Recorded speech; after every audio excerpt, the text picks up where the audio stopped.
Flagship home of the Tigers. Call 225-499-9898. It's Eagle 98.1 Game Day. Now, live from the BetMGM Sportsbook at Mandalay Bay, here's Charles Hannegriff and Gordy Rush.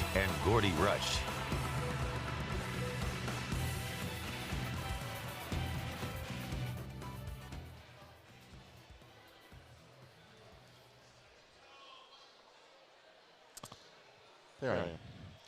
What else could go wrong? No, it's all right. Major disappointment to start the season. And the LSU Tigers and Brian Kelly, with the ghost of last year's defense reappearing in the fourth quarter, as USC scored touchdowns on their final two drives to beat the Tigers 27-20. It's the third straight opening game loss for Kelly at LSU and the fifth in a row for LSU overall. Good evening, everybody. I'm Charles Hannegriff, along with Ronnie Rance, maybe Gordy Rush. We're sharing studios and we're moving things around. And as you might imagine, getting through the lobby and getting through the crowd to get back here wasn't the easiest thing in the world. I've got a really good story to tell later. I'm just happy to be alive, to be honest with you. With that in mind, we get to tonight's game. Things started out pretty well for LSU. Garrett Nussmeier was sharp on the opening drive. USC had a hard time covering Kyron Lacey. LSU converted a 4th and 3 from the USC 40, found themselves in 1st and goal, when the first of what was a number of untimely penalties, a false start, put LSU in a 3rd goal on the 9. They picked up 6 yards, and on 4th and goal from 3, Brian Kelly decided to go for it. Very similar to the first drive last year in the season opener against Florida State. And, like last year, LSU came up short when a blitz found Garrett Nussmeier and forced him to throw the ball away. The 79-yard drive gobbled up nearly half of the first quarter, but produced 0 points. At the end of the first quarter, LSU had a 7-1 lead first downs, nearly a 5-1 yardage advantage, and better than a 3-1 time of possession advantage, and the game was scoreless. These things always make for uneasy moments. When you have dominated a quarter, statistically, you have dominated field position, you have dominated yardage, time possession, you don't get any points, you are messing with the molecules, as they say. USC's first touchdown drive was set up by 3 things. A bad call on an LSU offside that should have put USC in a 2nd and 15, instead put them in a 2nd and 5. Then a great catch by USC was followed by a pass interference on Sage Ryan that set up a Trojan touchdown run. And 4 minutes into the second quarter, LSU found themselves in a 7-0 hole in a game that they had clearly controlled for the first 15 minutes. Ronnie, at that point, I'm sitting there going, man, LSU looked sharp on the first touchdown drive. They made some mistakes, and they end up getting no points out of it. They get into the second quarter. Okay, you're still even. Now USC, they get a penalty. Okay, they get another penalty. Okay, so that's 2 things that you did to yourself, and then one unbelievable one-handed catch. And all of a sudden, you played 19 minutes of football. I think LSU's clearly been the better team through 19 minutes of football, and you're down 7-0, and that's when I started to feel a little bit uneasy. Can we go back to the first drive? Sure. Because everyone is going to play after-game quarterback. But, man, didn't it seem exactly like last year, Florida State, except the difference, Charlie, is your 4th and goal at the 1 against Florida State on the road in what felt like their stadium, right? Whereas this year, I don't know if it was LSU Stadium, but it was definitely 50-50, 60-40, whatever you want to call it. But LSU had a slight edge. Yeah, it's about 60-40. So but it's not 4th and goal from the 1. It's 4th and goal from the 3+. Yeah. So to me, it wasn't a hard decision. It was a kick the field goal, take the points. Hey, great job. We went down. We ate up clock. We had this long drive. We were up 3-0. We took the ball, which was controversial whenever you take the ball, instead of deferring. So, come away feeling good about yourself. Great job, Garrett. Great job, drive, guys. We were up 3-0. We ate up a lot of clock. Instead, you give them a win, and you come away feeling like, oh. But let me ask you this, because, I was in the stadium about 10 rows up, and I was, watching trying to follow on my phone. Explain to me how instead of it being 1st and 15, it's 1st and 5. What did they say on the broadcast? What did they say LSU did defensively instead of it being a false start on the offense? They said they jumped off sides, which was a horrendous call. Shifted. They shifted. Yeah, they shifted horizontally, and they called an offsides penalty where this clearly should have been a false start, and that's why Brian Kelly was hot, and he had a right to be. And it was a listen. I don't know how much it changes the drive, but it's 2nd and 15, it's huge. or 2nd and 5, and it's a big play. Then you get the miraculous one-handed catch. Then you get a pass interference on Sage, which was a pass interference. No, that call was fine. Almost all of the penalties on LSU tonight were deserved. Other than that one. That one, yeah. Which was a giant. I mean, look, it's the baseball guys. The difference between a 3-1 count and a 2-2 count. Yeah. It makes a huge difference, and that's what it is. LSU's first touchdown came on a fine throw and catch from Garrett Nussmeier to Kyron Lacey, but again, a foolish penalty on a celebration meant that LSU had to kick to Zachariah Branch, who was the top kick returner in the country a year ago. He almost housed it. They managed to get him down to the 43-yard line in LSU territory, but it made for a short field and a field goal. And again, you feel like you've gifted them points because every other kickoff goes into the end zone, okay? That one, because you got to kick off from the 20 because you're acting foolish. Now this is basically a gift of 3 points for USC. LSU would get a field goal, and they would go to the half tied at 10. Each team went 3 and out to start the second half. Then a USC field goal put the Trojans up 13 and 10. And then LSU, I thought, caught fire. Of all people, John Emery, okay? Ronnie, we did between the whole staff. I lost count. I think we did a dozen shows from Vegas. We've done every day in August. And no one's mentioned. No.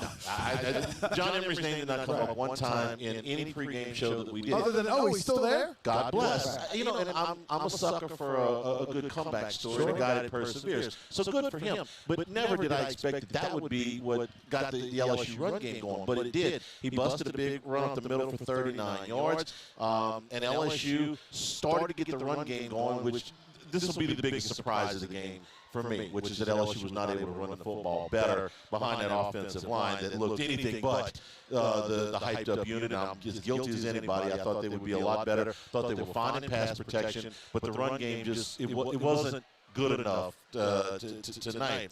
So that got the game going. They got a touchdown on Aaron Anderson, and that gave LSU its first lead with 3:42 to go in the third quarter. So you played this game. You're near the end of the third quarter.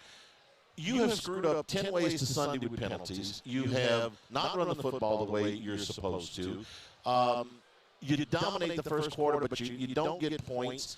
And you find yourself still on the lead. And I thought that was where LSU had a chance to take control of the game, and they didn't do it. You had a 4th down stop, which you would have had the ball near midfield, and again, another stupid penalty.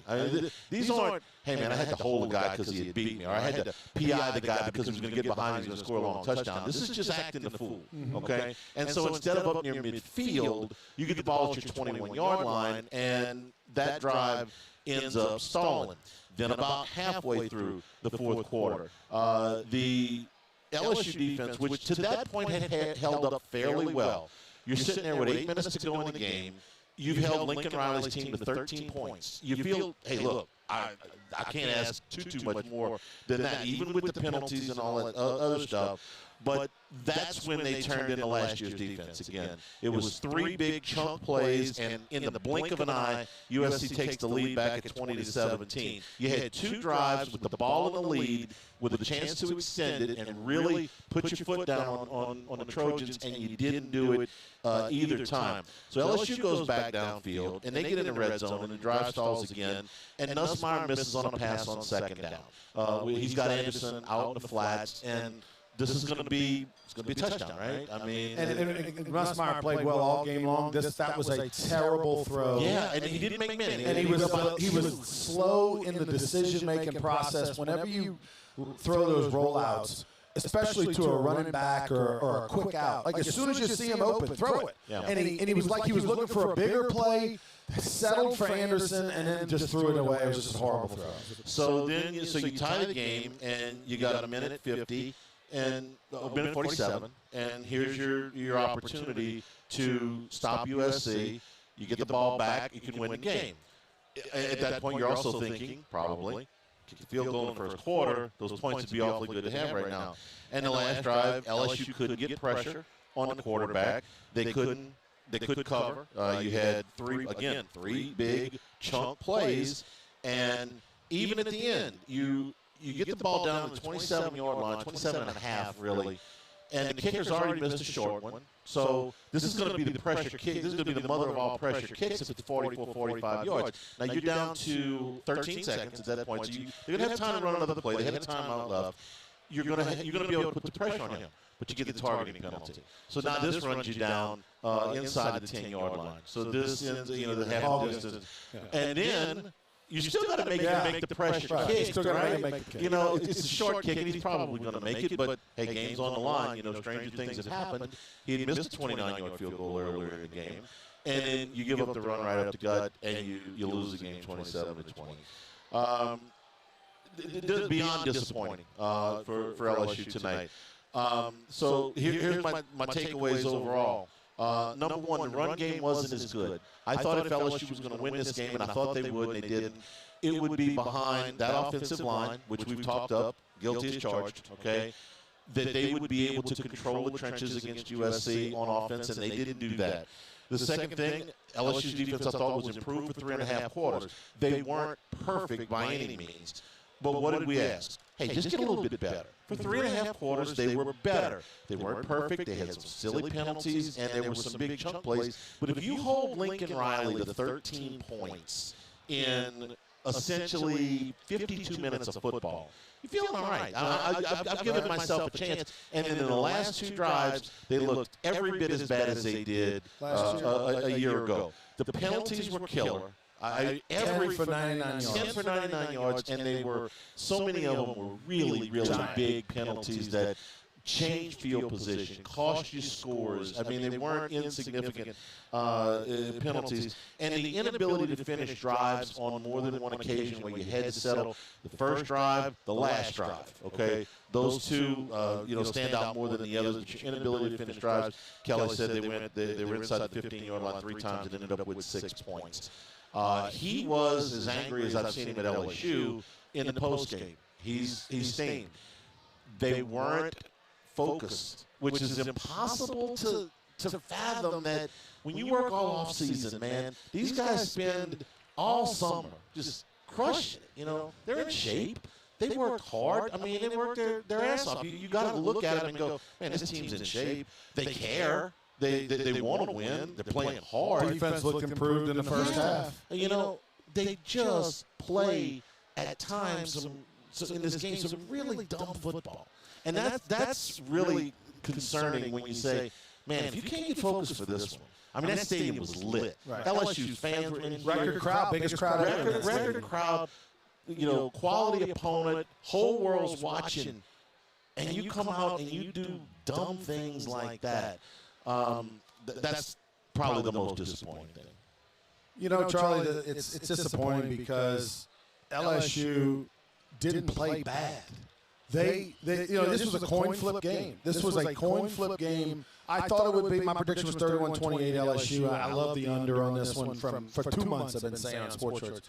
But the thing is that the bonehead plays that they made with the penalty by Kyron Lacy, which was coming, by the way, in the stadium, watching him every time he caught the ball, he was jarring. He was warned by the officials. There was a lot of talking going on. He was doing after catches, and then it culminated with the gestures and everything that got him the penalty, which was a gigantic penalty. It doesn't seem like much. Oh, come on, let him celebrate. Well, there's a line. He crossed the line, and I think a lot of it had to do with the gun pointing or something. I don't know, with the fingers and all that gesture. And then, of course, it flips the field. Yeah. And LSU was lucky it didn't go to the house on the play. And then the major Burns, we're talking about a veteran guy who By the way, Meeks makes that catch. If he makes the catch, he hangs on to that ball. You're on the plus side of 50 with the ball, and then the penalty doesn't hurt you as much. But he doesn't complete the catch, and then Burns does a celebration penalty that way after it was over with at midfield in front of the whole world, which was gigantic. And then you get 3rd and 1 behind that great offensive line that we've been talking about with the great story, at running back, and you can't get the 3rd and 1. And so I thought it was a goofball decision not to kick the field goal on the opening drive, because as soon as Brian Kelly took the ball on the coin flip, which is against all the stats, you're like, okay, he's sending a message. I got confidence in my offense. You go down the field, take the points, finish positive, up 3-0. And then you have 1st and 16 late in the game, down for a chance. Hey, we're going to go get a touchdown. We're going to be up 4. We got a chance to put this game away. We're 1st and goal at the 16. You don't get it done. So you had so many chances, down in the red zone. You didn't get it done. On the opening kickoff, taking the ball, I say this all the time. I don't need to agree with your calls. I just need to understand them. Right. So and you need to have solid reasoning behind that. So if I'm going to guess how Brian Kelly, and he didn't get asked that in the post game because he was steamed, and so it was pretty short. If he is answering that question, I think this is how he answers it. My best unit is my offense. I want to go out there. I want to put my best unit on the field. I want to put the pressure on them. I want to take the ball. I want to score. I want to go ahead. And I don't want to put my brand-new defense out there. Lincoln Riley, they go down. First 15 plays are scripted. This is USC's best stuff. They go down and they score. I'm in a 3 or 7 point hole when my offense finally gets on the field.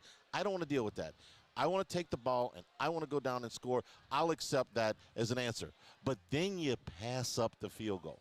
So then that kind of negates my answer, right? That, you wanted to go down and take the lead. And you went down and you got in position to score and you didn't get the points. 499-9898 is the number to call. We'll take your reaction to this. 27-20, LSU drops the season opener for the 5th straight year. From the BetMGM Sportsbook at the Mandalay Bay, this is Eagle 98.1 Game Day. We're Rev Business, a local provider with nearly 90 years of experience. So when it comes to business in Louisiana, we know that personalized service is key. And we're here to go the extra mile with all fiber solutions that deliver what every business needs: reliability and quality. We're not just providers. We're the local team dedicated to helping you succeed. True partnerships are homegrown. Rev Business, internet, phone, managed services. Visit us at letsrev.biz.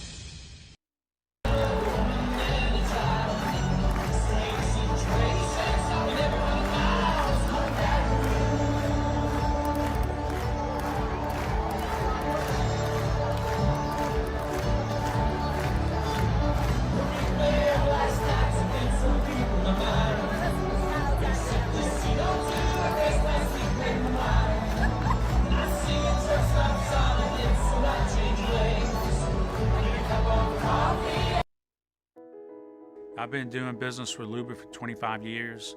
They're dependable, trustworthy. It's just the attention to detail with our clients. Our folks have years and years of experience. They're highly trained professionals, but many companies have that asset. What I'd like to think makes Luba a bit different is that we use those talents in a way that truly is dedicated to serving the needs of the folks who depend on us. Dylan Cruz here to tell you about Six Rings Baseball and Softball Camp. If you live on the North Shore and play ball, go to Six Rings Camps with former LSU assistant coach Dan Canaveri. His knowledge is second to none, and your child will improve and have fun doing it. Camps were held at Coquille Park and Six Rings Academy in Covington with 4 sessions over the summer. Full day and morning only sessions are available from ages 7 to 13. Go to sixringsbaseball.com or call 985-206-9096. Learn the game to love the game. When it comes to ending cancer, we push forward, always working together for you. That's why our cancer experts at Ochsner have clinically integrated with MD Anderson Cancer Center. This means advanced cancer care, including access to life-saving clinical trials and integrating care to treat the whole you. Introducing Ochsner MD Anderson Cancer Center. Long live you. BRAC teamed up to reimagine your parks, and you imagined big. With your help, we went to work, creating 12 beautiful community parks across the parish. A family-sized water park, miles and miles of trails, and parks just for your dogs. There are more places to splash, to explore, to run wild, and even soar. You imagined, we delivered. Gold. BRAC, your #1 park system in the nation. Electricity is all around us, and our families depend on it. Every day is sparked by the power of a cold drink or a warm meal, a movie night, and a comforting light at the end of a dark hallway. From sunrise to sunset, playtime to bedtime, our team is ready to take care of your electrical needs, even in the case of an after-hours emergency. The light in your life shines brighter with Mr. Electric. Hey, it's Matt Moscona. For years, you've heard me tell you about Insurance Network of Louisiana, helping you find better coverage for less money. But it's not just for your home and auto. They also offer commercial property. So, retail stores, professional offices like doctors, dentists, attorneys, clothing boutiques. Insurance Network of Louisiana can find you better coverage for less money. They service the entire state of Louisiana, and they're local. 98.1.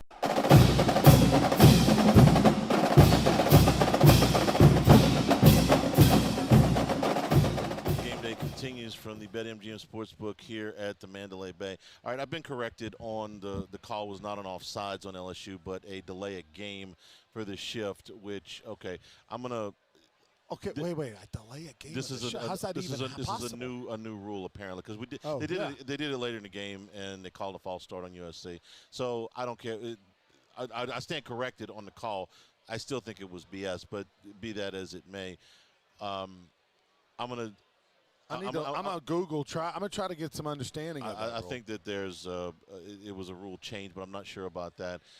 This has been a fabulous trip. Okay. Everywhere we have gone, it has been fantastic. Our hosts have been wonderful. The fans have been great. Everything has been going. And I was really looking forward to getting into the stadium. I got into the stadium. The stadium, you know, it's nice. It's still got the new car smell to it, right? But in the press box, there is no in-house PA. There is no audio, okay? And you are basically on the roof.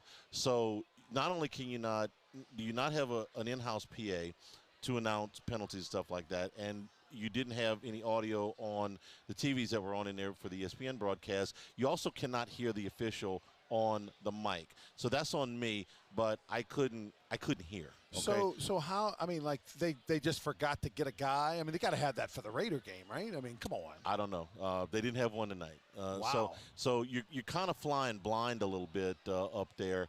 And so that's why I missed it. No excuse. I thought it was an offsides. But that's kind of what we were dealing with. Like I said, the stadium still got the new car smell, but whoever's running the video board, I seen all the crowd shots I need to get, man. I get it. The crowds are excited. Can you show me a replay? Right. Here and there. I thought that was they definitely didn't do that. It's my only, small complaint about this. So my bad on that thing. I still thought it was a BS call. All right, let's go to the phone lines. Jules in Abbeville. Jules, welcome into the show. Charlie and Ronnie, couple of baseball guys. I like it. I like to think of myself as multi-talented, Jules, but okay. What you got? All right. You're right about the 3 points at the beginning of the game, and the defense, just like last year, all of these on tackles. And to me, they talk about putting pressure on the quarterback, but they rush 4 guys, don't get to him. Well, I thought they blitzed a lot more. I thought they blitzed a lot more tonight. It's kind of a cliche. You bring in a new defensive coordinator. Hey, we're going to be more aggressive. But they were, okay? I would ask the question, why didn't you see more of Deshaun Womack? Because he gets in, he makes a play, and then we don't see him again.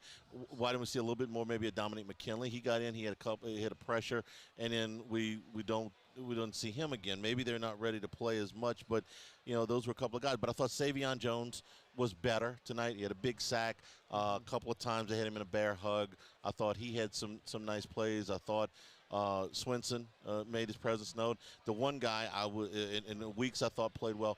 The one guy was I had to ask at one point, is Perkins here?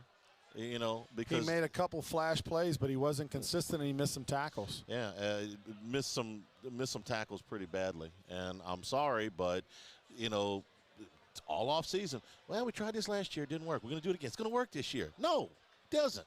Okay, so figure out what you're going to do with the guy, because I thought he had a pretty rough game. But, Jules, I thought that the defense was more aggressive tonight. I thought we saw more blitzing. They put a little bit more pressure on the quarterback than most of last year. And most of that was the first half. Yeah. In the second half, they didn't get to him as much, and he made him pay. 499-9898 is the number. Robbie in Prairieville is next. Robbie, welcome into the show. Hey, guys. A couple comments and a question. Go ahead. I would say that I just don't. I don't think the running game is going to be there if there's never an option where Nuss is going to keep the ball. Now, I'm not saying he's Jaden, but if the defense can sell out on the give every time, then the run game is going to be non-existent, in my opinion. It's not a bad point. The second thing is, I think that the lack of blitzing towards the end, honestly, I think that Blake Baker was a little gun-shy because we got gashed on 2 screens. And I think that was in the back of his mind towards the end because he didn't want something like a T.J. Yeldon type of situation there at the end. And then the last thing is, I just want to get your take on the overall officiating, what you thought of the officiating game. I'll do it in reverse order. I thought that the delay of game call was a bad one, and it was a big play. The rest of the calls, I mean, they missed some holds, but that's every game. They didn't really call a lot of holds. They didn't call many holds at all. If any. The penalty on Lacey was deserved. The penalty on Burns was deserved. The pass interference on Sage Ryan was deserved. The pass interference on Woodland was deserved. The targeting was deserved by letter of the rule, not intent. Remember, it's an accident, we know, but helmet to helmet is helmet to helmet. Yeah, so the officiating was, but I thought it was to right. his RPO point, the RPO this year is going to be different. It's not going to be whether he gives or keeps. It's going to be whether he gives or throws. Mm-hmm. That's what you're going to get out of Nussmeier. That's going to be the difference. Where Daniels, you had that third option where he could give it, run it, or pass it. You're only going to have 2 options this year. There were times where, I would get Gordy to talk about this because he was downfield level, when they went empty, that your 2 interior defensive linemen were outside the 5 techniques. I mean, there's this gigantic hole. Happened more than once. I'm not going to say it happened every time they went empty, but a quarterback, not even a draw, a keep is you don't even have to block anybody. There's nobody. They left the middle of the field wide open. So I kind of agree with him that you have to at least be a threat to, you got to show that you got that club in your bag. I don't expect Nussmeier to, be a running quarterback or have a lot of carries, but every now and then, Burrow just to did keep it a lot. Yeah, I know Burrow's a better runner than Nuss, but you don't consider Burrow a runner, nor do you consider Burrow like, he's so fragile, we can't run him because we don't want to get him hurt. Like LSU did that with him. Like, go ahead and show it. Nussmeier's a good enough athlete to throw that in enough just to keep the defenses honest. So. Mm-hmm. And then the third, there was another question. I can't remember. The box score actually has Perkins with 8 tackles tonight. He had 1 in the first half. So a lot of this stuff was, down the field, or I just didn't see him make many. He made the one. He made a tackle behind the line of scrimmage on a give. And then he made the great play. And then he made the great. No, that was another one. And he made another great tackle at the mesh point where he almost forced a turnover. He did force that. So there were a couple, and maybe he'll grow into that a little bit. They had some problems when. I thought, the throwbacks. Now I'm remembering the. That's why I mentioned T.J. Yeldon. It was very similar, right? Look right and throw left. That's good play calling on the other side, man. LSU was pursuing really well in the first half. They're going to misdirect you. Lincoln Riley's pretty good at this. Mm-hmm. So I understand why he got maybe a little bit gun shy. I give Jordan Allen a lot of credit on the play that he made on one of those swings that knocked the ball away. 499-9898 is the number. Adam is in Lafayette. Adam, welcome into the show. Hey, guys, appreciate the call. Listen, it just seemed to me like, we come out in the second half running the ball fairly well. And, it seems like they kind of come in and stack the box a little bit. And they kind of, we abandon, we can't run the ball, and we abandon the pass. And it seems like, they're giving us a cushion, at least in the second half they were, and first half, sorry. And we abandon the pass, and we run the ball, and we can't do anything. And, I understand the pressure to bring in, and we can't necessarily, get anything going, but, we also can't get any push at all. I just kind of want to get you guys' thoughts on that. I was surprised. I thought that they would have a better push up front. I thought that they would be more physical. They talked about it all week. Will Campbell, I'm going to get in a fist fight. They didn't. The yardstick will show they averaged 4.5 yards a carry, but there were times where 39 of that came on one carry. That's correct. And, there were just the inability to run the ball consistently. I thought Caleb Jackson would have a bigger role in the game tonight. It just that consistent push up front that I thought that they would get. Honestly, I thought that's where LSU would win this game. Right. Up front offensively, and it just Campbell had 2 penalties in the game, and this was a 3.3 yards a carry run game, which isn't good enough. We know that on paper, USC only ran the ball 3 yards a carry. And that's why I feel like this game very much, Charlie, was a coin flip game, and a couple key plays, a couple key mistakes, a couple plays they made, keys we didn't. I thought Moss was a much better quarterback. He's not a pro quarterback. He doesn't have the arm. He's got a kind of a funky motion, but he's got guts. He hung in that pocket, made some throws under duress, was pretty accurate. And got better and showed some moxie. Him and Nussmeier both had some moxie. I thought Moss maybe hung in there a little bit more. Here's the rule, okay? You are not allowed to trick the defense into a false start. For an example, a defensive end may try to trick the opposing team into a false start during a short field goal attempt. Shifting by the defensive line is not illegal, but it can be an issue if the defense shifts and makes a movement that simulates action at the snap. That's the rule. Okay, so what does that mean? Because if I line up, in the 2 technique and the 2 gap, and I move to the one, I shift to the left, I shift to the right, like what does that mean? The defense has always been able to shift. We're going to bring Gordy in next segment. Maybe he's got a better explanation, but that's the rule. Thank you, Chad. I appreciate that for finding the rule for me. It's bullcrap. I'm sorry. Right. Okay. Right. Defensive linemen have been shifting since the days of the leather helmets. I'm sorry. That's no good. Okay, that's a bad call. It's not why they lost the game tonight, by the way. Absolutely but it was a pivotal key call at that moment. It was. David is in Washington. David, welcome into the show. Hey guys. So 2 things.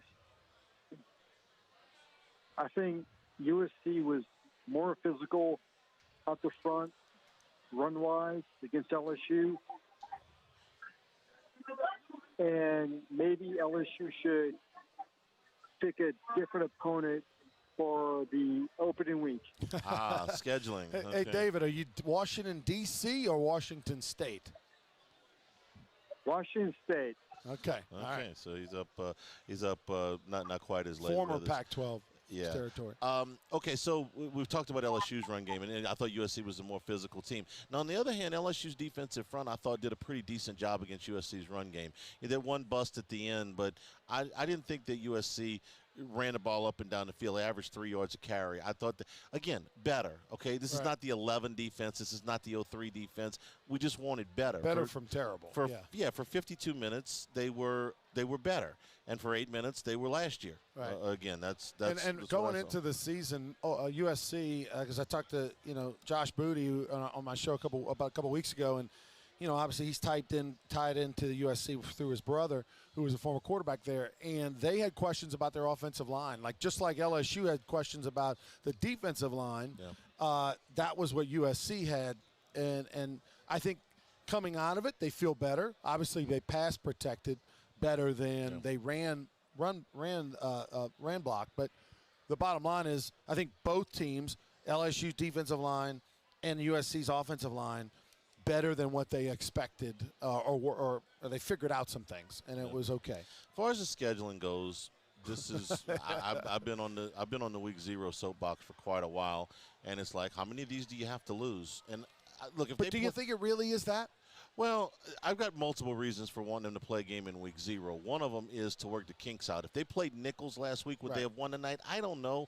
But maybe, if you have 100 yards worth of penalties against Nichols, you're still going to win the game. Right. You have 100 yards of penalties against USC, it costs you the game. Right. So that's the first thing. The second thing is that in a 12-week season, it could extend, if you're going to go all the way through the playoffs and win a national championship, to 17 games, a late season bye is going to feel like a gift, So you play the week 0 game, you play, a Nichols, or next year I think it's McNeese, and you save that bye for later on in the season. You don't take it week 2, okay? It's going to require some shifting. When they go to the 9 games, they're locked into Clemson the next 2 years, okay? If they call Clemson and say, we're moving McNeese to week 0 next year, Clemson would probably pitch a fit, and I wouldn't blame them. Right. That happened to LSU back in 2002 when Virginia Tech snuck them and put a game they weren't supposed to in front of them, and it ended up being a pretty big deal. But, yeah, you got to think about what this means. If you go out and you take this loss at the beginning, it's a buzzkill, man. Oh, it's a buzz. All summer you've been going through this, and there's a couple other reasons. Okay, I'm sorry. I understand it benefits the in-state schools, and it's a necessary rent-a-win, whatever you want to call it terminology. But when LSU plays Nichols, it's not fun. When they play Grambling, it's not fun. When they play McNeese, when they play Northwestern, it's not fun. It's a mismatch, okay? Everybody's out of the stadium in the third quarter. You get some young guys some playing time, but besides that, it's a 49-6 game. There's no redeeming qualities. But if from an entertainment standpoint, but if it's the first game, I've been waiting for football all summer. People are going to be excited. Not going to care. We watched, 4 games last week in week 0 that, other than I would have watched Notre Dame, Florida State and Georgia Tech. Mm-hmm. The other 3 games, if they're in week 6, I'm not watching. Okay, I'm not watching Hawaii and Delaware State, but in week 0 I'm going to watch it. So look at Ole Miss, Furman, and Alabama and Western Kentucky made no difference. Giant celebrations, packed stadiums. They handled their business, destroyed their opponents, and they feel good about themselves going into a second week. Talk to Scott Woodward. The interview aired on the pregame show. He's not opposed to a week 0 thing. I don't know if you get that done the next 2 years with Clemson at the front of the schedule. Like I said, if I was Clemson, I would be like, Charlie, I got to be honest. I'm not happy for selfish reasons that LSU lost today to USC, because I've been champion the LSU to Dublin, Ireland trip that Brian Kelly's been lobbying for the last 3 or 4 months, because I'm just envisioning going to Dublin, watching the Tigers versus whoever in Ireland, and working in the greatest golf trip ever around that. Yeah. And now that he's lost 3 opening games in a row, I don't think Brian Kelly's going to get a say in the future planning. Well, even before this game, I asked Woodward about the Ireland trip, and he quoted Junior Soprano. He said, you know, hey, I want to date Angie Dickinson too, okay? And so, in other words, this probably not going to happen. I would say the odds are against it. 499-9898 is the number to call from the MGM Sportsbook at the Mandalay Bay. This is Eagle 98.1 Game Day.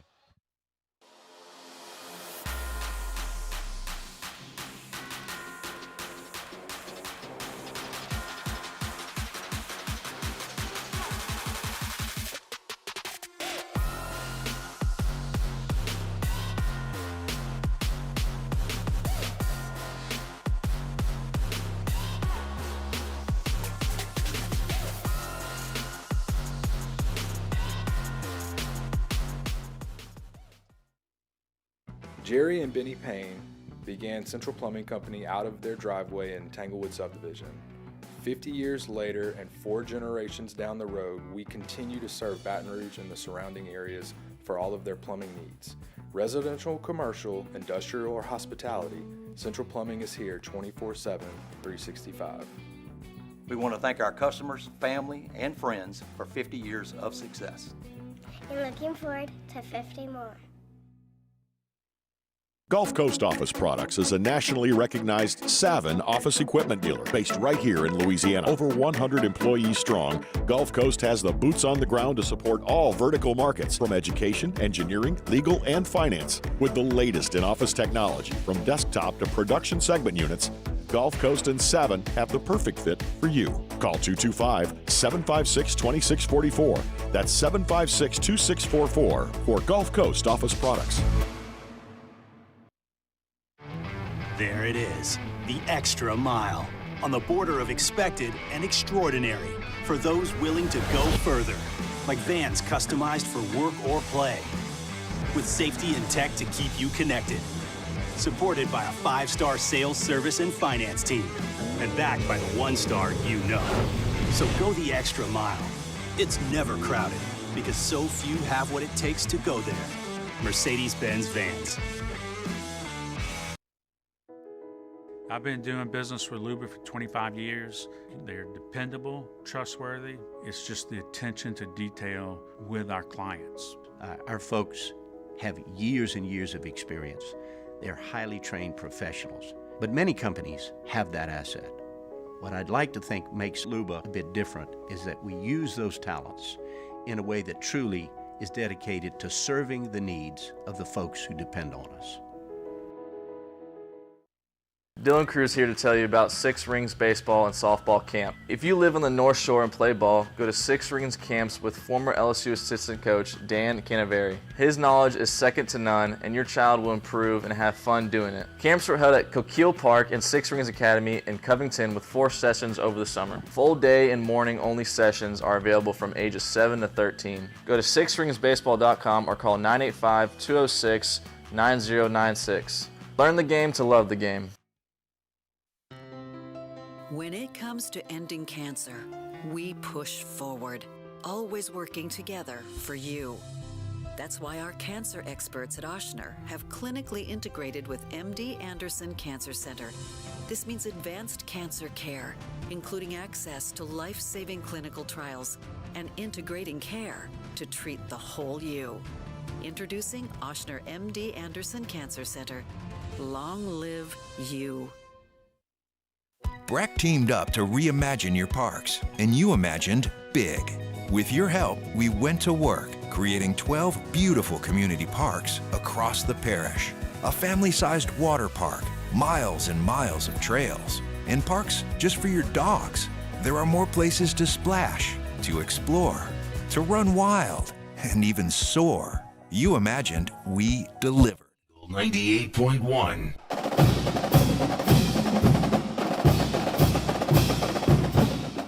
Back here at the BetMGM Sportsbook, the Mandalay Bay. Eagle 98.1 Game Day. USC wins at 27-20. We're going to go back to the phone lines here in just a second. 499-9898 is the number, but Gordy's here. Gordy, you were on the sideline. What'd you see? Well, I saw a lot of the same things you saw. Yeah. You know, I mean, but you explain it so much better. So let me try and digest it, right? Yeah, I just think that I'm trying to digest offensively what we tried to do, and then the offense that I saw in fall camp. And you know, when you look at, you got Nussmeier, that's a vertical stretch guy that's got an NFL arm, and we saw that against Wisconsin. We saw it in the spring. We saw it a lot in the fall. We saw it in the first half. And USC came out with a bare front, a real aggressive front, played a lot of press, unexpected, and we picked it up, and we made them pay, and they couldn't guard us. You had the first drive, obviously, you didn't get any points, and you got the touchdown out. You were moving the football, but you were having your way if you didn't shoot yourself in the foot. And I understand all week long this was saying we're going to run the ball, we're going to run the ball. And the problem was that you went away from what I thought was your identity on offense, was the collection of receivers that you have, the tight ends that you have, and you took this game inside a box. And, yeah, you have a good offensive line, but Taylor's really not an inline tight end. Pimpton's not an H-back. And it just got clunky. And so it just felt like offensively we lost our way and what we were trying to do. And you were better than them athletically. You had it 17-13. You had a chance to put this thing 24-13. You know who you are on defense. They were playing over their heads. Nothing but compliments, I think, for the job Blake Baker did. I mean, it's a feast or famine. I mean, they're moving the front. They're shooting gaps. They're attacking. They're taking chances. Yeah. Good coordinators are going to bust you every once in a while. So you have that element, and then you have the penalties. And I was there. You heard Kelly's press conference, and you heard his reaction to the penalties, but. You can't have Burns and Lacey making stupid penalties to turn around and give the points. You can't have 100 yards in penalties against USC. So, I mean, last year Florida State was a better football team. I was there and saw it. LSU was a better football team. This one, everybody has a reason to be pissed off. Stings a little bit more, for sure. 499-9898 is the number. Gary is in Central. Gary, welcome into the show. Hey, thank you. He kind of hit on what I was wanting to talk about. Is I wasn't at the game, I'm watching on TV, but I'm wondering, sometimes it looks like on some of the replays that some of these receivers are pretty open way downfield, and they just seem to want to dump it off 10, 15 yards. Did you see that, or is it just me? No, I mean, you go look at the film. I thought you can look a little bit. I thought Nuss played okay, played good overall. I thought it was good. Good. It wasn't great. Moss made plays when he needed to. Nuss, obviously they're going to talk about the one he didn't get. I thought he played a little antsy in the second half. He threw off his back foot a couple times where he felt like there was pressure in it before it got to him. Let's go back to the Trudez Green play. That he reads the blitz. Green doesn't, right? Yeah, Green doesn't read the blitz. I've been saying, everybody's been on the Trudez Green thing. I think his kid's going to be incredible, right? They moved to Zachary, and he played wide receiver. He's a red zone guy right now. He's a red zone small guy. Package, right? Few plays. Yeah, I don't know. I didn't see Sampson play tonight. You got guys that can stretch. You got all assortment. 1 through 10, you're better receiver-wise than you were last year. Not that you get to 10, but you got a lot of options. And I just question that situation. We're going to put him in the middle of the football field. He's on man coverage. He doesn't see it. He doesn't get off the jam well. Look, first two series, I looked at their defensive backs. Other than a kid from Mississippi State, 17, they were 5'10" across the board. 3 times we're in the red zone, we get 6 points. Give me Pimpton. Give me Sampson. Give me Lacey. Daniels is 6'4". If you can't, you 6-inch differential. You can't win those battles. Shame on you. But Pimpton, you made the point where they tried to put the game in the box when really they don't have the tight ends to do it. He's not Pimpton's the one who missed the block on 3rd and 1 at the end on the give up the middle. He was playing outside of 86 and the guy went across his face because they shot the gaps, and he didn't get a handle. Wait, it was 18. Yeah, safety. 18 was like 100, 200 pounds wet. Right. I couldn't believe he was playing outside linebacker. He's a big, rangy Is that where he's kid. Playing outside linebacker? He was playing outside linebacker. He made looked the like play. a safety. But I kept hearing during camp, they'll get the 12 personnel. I was like, who? Yeah. Taylor is a stretch inline tight end. He's better, but not a blocker. And then I haven't seen Pimpton. I mean, Pimpton, for sure Green isn't. Green played receiver in high school. They may have to think about a sixth offensive lineman getting another shirt just for your goal line and your short yardage packages. That may have to happen. I think you heard me on the pregame show. You're 11 personnel at best. You're better with wide receivers, and you're vertical. You saw the horizontal stretch in the first half, right? You can throw the slip screens. You can get the ball to 1. You can get it to 0. You can make plays. I thought we'd see a little bit more vertical stretch.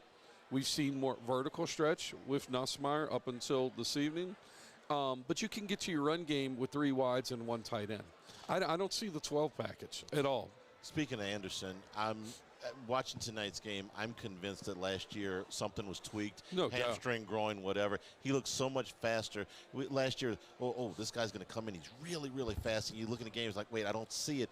And then tonight, it's like, okay, now I see it. So I'm convinced that last year something was bothering him, lower extremity, whatever. 100%. And you could see with 0 and 1. I don't like them both on the field at the same time. They're two of the same. Too small. I mean, I can put. I don't know where 6 was tonight. You can put people out there in X, and you would say I can run the ball. I can horizontal stretch with those. I can throw the bubbles and all that stuff to 0 and 1, and I can throw it to 2, 4, 6 down the football field. Parker can play.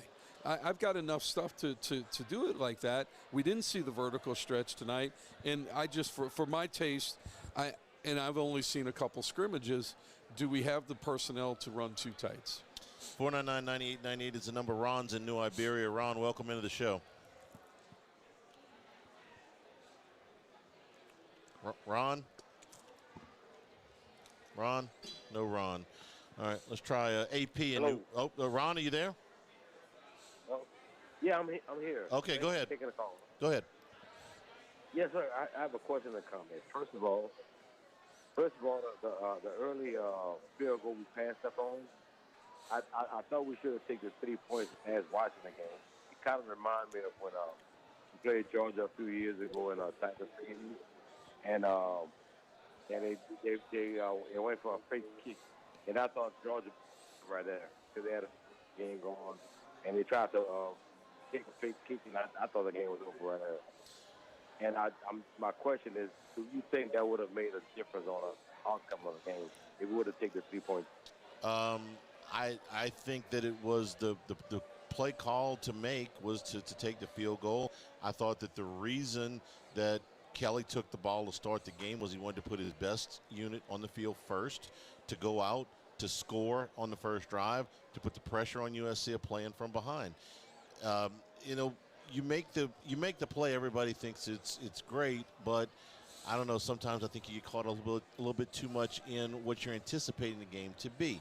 There were 47 points scored in this game, and really should have been 43 if not for the bust at the end. And everybody thought, myself included, that this would be a game that would be played closer to 60 or 70 points. Yeah. And Kelly's probably thinking on the first drive, field goals are going to get me beat today. Well, as it turned out, the field goal that they didn't take, did that cost them the game? No. It happened 7 minutes in.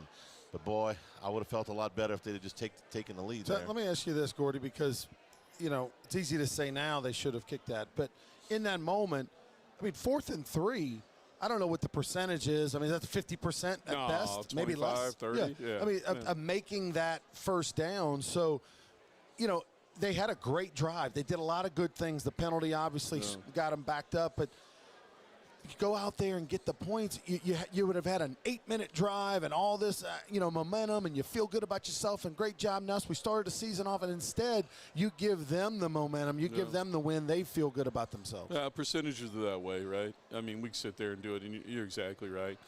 I'll go back and say this, and you've done enough radio with me over the years. Stick to who your identity is. One of the things that got frustrating with Les Miles that he was – riverboat Les, and then as he got on, he went away from that. BK went for that 2-pointer against Alabama. That's who you are, great. I'm going to live with that. We'll live with it. It's hopefully you beat the odds. The odds is to make a play there, no doubt. I'm going to sit there and second guess that. You're 17-13, you're up. You had two possessions. You had all the momentum in the building, and they cannot guard you. And you brought the game in the box. Charlie, we're at the BetMGM here inside Mandalay Bay, and Gordy's talking odds. Yeah. And see, I was a Skip Bertman guy. He was a percentages guy. Right. And to play the percentages. Baseball, absolutely. Yeah, you guys know the baseball. Right. So I'm with you. AP is in New Orleans. AP, welcome into the show. Hey guys, enjoying the show. I just want to keep picking up on the theme of the recent conversation. Do we think that our coaching staff recognizes exactly what we're saying? As much as we want to run the football, maybe it's better that we just throw the heck out of the ball, and when we run it, we can run it. I just wonder if we're too stubborn, a la Les Miles, and that turns the heck out of us. Gordy, you said the identity is, a vertical team, a team that is, got skill position guys and a big-time quarterback with an arm. But didn't we spend all off-season talking up this offensive line? I mean, you got 2 first-round picks up there. LSU hadn't had a first-round pick, on the offensive line in a hot minute here. This is 110 starts combined for these 4 guys. You do have the young guy at Chester at center, but the other guy, this is supposed to be – you're supposed to be able to run the football at USC. You are. And again, look, for run game, I want to look at the film. We'll look at that whenever the hell we do. But I keep going back. When you start trying to run the ball with the 12 personnel, when it's got off track. And I keep coming back to where I think you go in with a game plan. We're going to be physical. We're going to run the football, and this is what we're going to do. I've been a fan of if you got a veteran quarterback and you're playing a check with me, I'm going to take what the defense gives me. And you and I have talked about it. At that point, it becomes a numbers game. And so, yes, that 5 offensive linemen should be able to run the ball against a normal numbers. And all we're going to do is we're reading either the star, the safety, if I'm 3 wides, 1 tight end. If you're going to cheat and come play in the box, I'm going to throw it. And I'm going to keep throwing the damn ball like I did in the first half and force you out of it. And then when you get wide, then I'll run the football instead of trying to, hey, we're going to, and I get what they were doing. BK said that in his in his halftime interview with me. He said, we keep running the ball, we're going to wear him down in the second half. Didn't wear him down because it was numbers, And to their credit, the guy, Lynn was with the Baltimore Ravens for 3 years, went to UCLA, did a nice job fixing that dumpster fire, albeit the Chip Kelly's a spread the run guy, so you can, I think you're better statistically defense if you've got something like that in a crappy conference, which I played in. But, he's got a nice track record. He knows what he's doing. He went and got a quality staff. As bad as we were last year, they were respectable tonight with a hodgepodge group of transfers that they put in there. And it's what I saw on the field was we went 12 personnel with 2 tight ends. We took the game in the phone booth, and we didn't run the balls consistently as we thought we would. And you went away from the vertical horizontal stretch. Last year, you had 2 dudes that could go, and you wanted to play back over the top? Great. JD's going to take off, or he's going to dump it to Josh Williams. And it was a high-low game. You got a little bit of high-low, but you've got left and right now with all the 1 and 0 and all those people. And it just, that's to me, it was not what I expected to see, and I was surprised that we. I want to ask Gordy. In the first half, LSU had so much success on offense. We talked about the first drive, but just in general, Nussmeier, the running game was a good balance. It was good play calling. It was good. And Kyron Lacey was 7 for 99 yards and a touchdown. The guy dominated the first half. Guard him. And even some of the runs were creative with how they misdirection and all that. Second half, they didn't do that, right? I'm just trying to the thought process. Did USC do anything defensively to where our offensive coaches go, well, they made an adjustment, we can't do that? Other than that, when we put the 12 personnel, you brought 2 additional defenders in the box. You brought more numbers, and that's when you got to go look at the film if you had misses or you had all that stuff. If it ain't broke, don't fix it, right? It was working. That was it. What you were doing in the first half was working. It's a little horizontal, and I think you go horizontal, and then you hit a couple vertical. Look, I thought as well as we played defensively, Lincoln was frustrated, and they did a great job, and he finally said, what the hell, I'm going to throw a couple 50-50 balls. He got 3 flags, and he hit one of them, and some of that, I mean, we had just as good a matchups as they did, and we really didn't throw the 50-50 ball. One more thing on the numbers, and then we'll move on. When they went empty, at least twice in the second half, you were looking at a wide open middle of the field. They don't have a linebacker playing back there. Oh, no. The 2 interior defensive linemen, I swear, were shading outside the 5 techniques. Nussmeier's got to be able to just tuck it and go at that point. You don't even have to block anybody. Right. I mean, just to let them know that I'm still here, right? Yeah, if you're going to run, look, if you're going to run pistol, you run zone read, he's got to keep it once or twice a game. I don't care if he runs for 5 yards and slide, just to keep me honest. Because all the defensive ends were crashing. But, you could say the same about them, too. That's what was going on with, they had that with Caleb last year, and we were able to slam because their quarterback wasn't running. So 499-9898 is the number to call. Live from Las Vegas, it's Eagle 98.1 Game Day. We're Rev Business, a local provider with nearly 90 years of experience. So when it comes to business in Louisiana, we know that personalized service is key. And we're here to go the extra mile with all fiber solutions that deliver what every business needs: reliability and quality. We're not just providers. We're the local team dedicated to helping you succeed. True partnerships are homegrown. Rev Business, internet, phone, managed services. Visit us at letsrev.biz.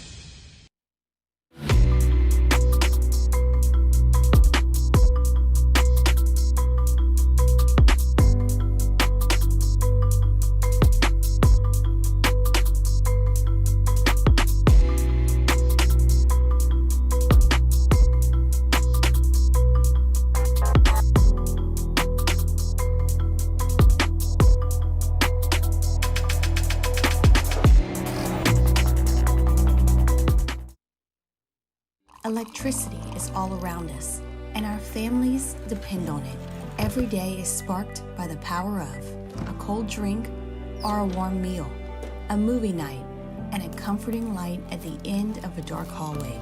From sunrise to sunset, playtime to bedtime, our team is ready to take care of your electrical needs.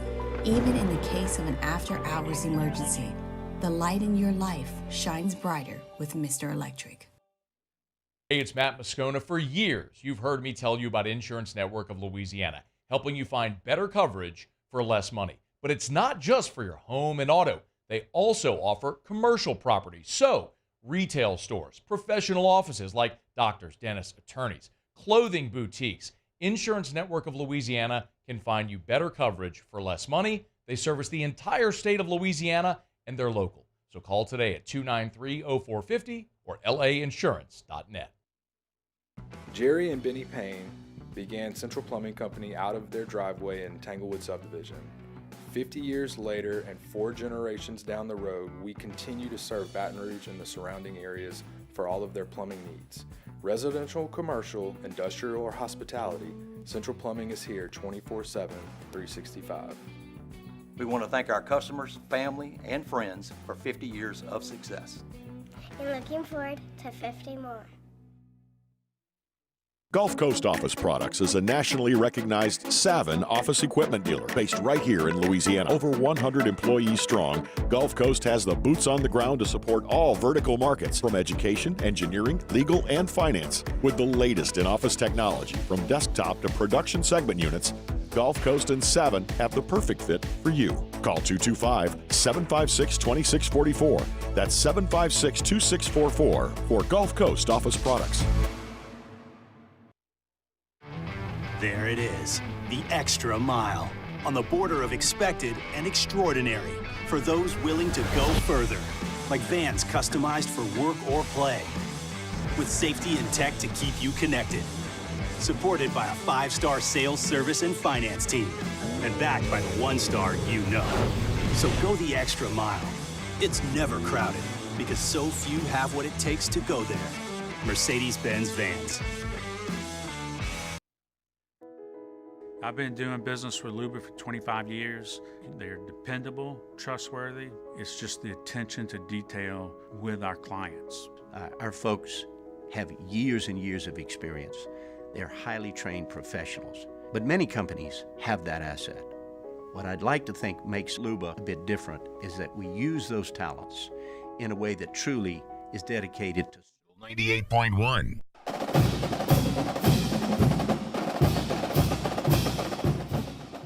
Eagle 98.1 Game Day continues from BetMGM Sportsbook at Mandalay Bay. USC wins at 27-20.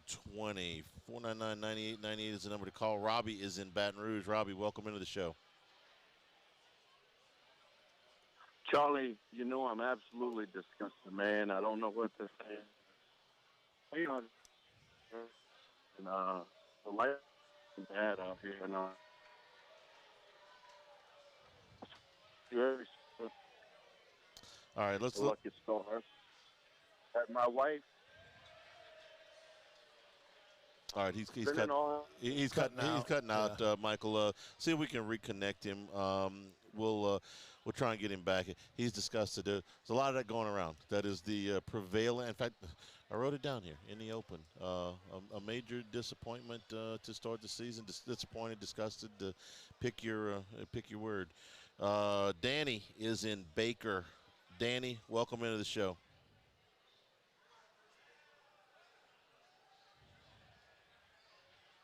Danny, go ahead.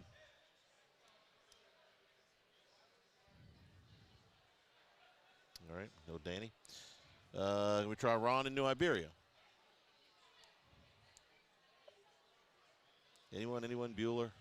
Anyone there? Anyone at all? Yeah. Give me a caller. I don't even care who it is. Hello, you're on the air. Hello. Yeah, go ahead. Try Danny again. Yeah. This is Danny. Okay, Danny, go ahead.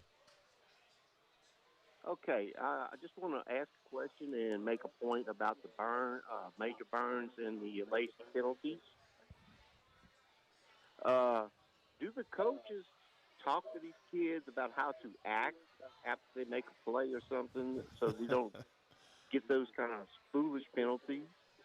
And the point I would like to make is after Burns made his penalty, they showed on TV, Kelly giving Burns a hug. Do you think Nick Saban's going to hug one of his kids after they cost him 15 yards in a big game like that? Yeah, probably not. Do they talk to him about it? Yes, of course. Yeah.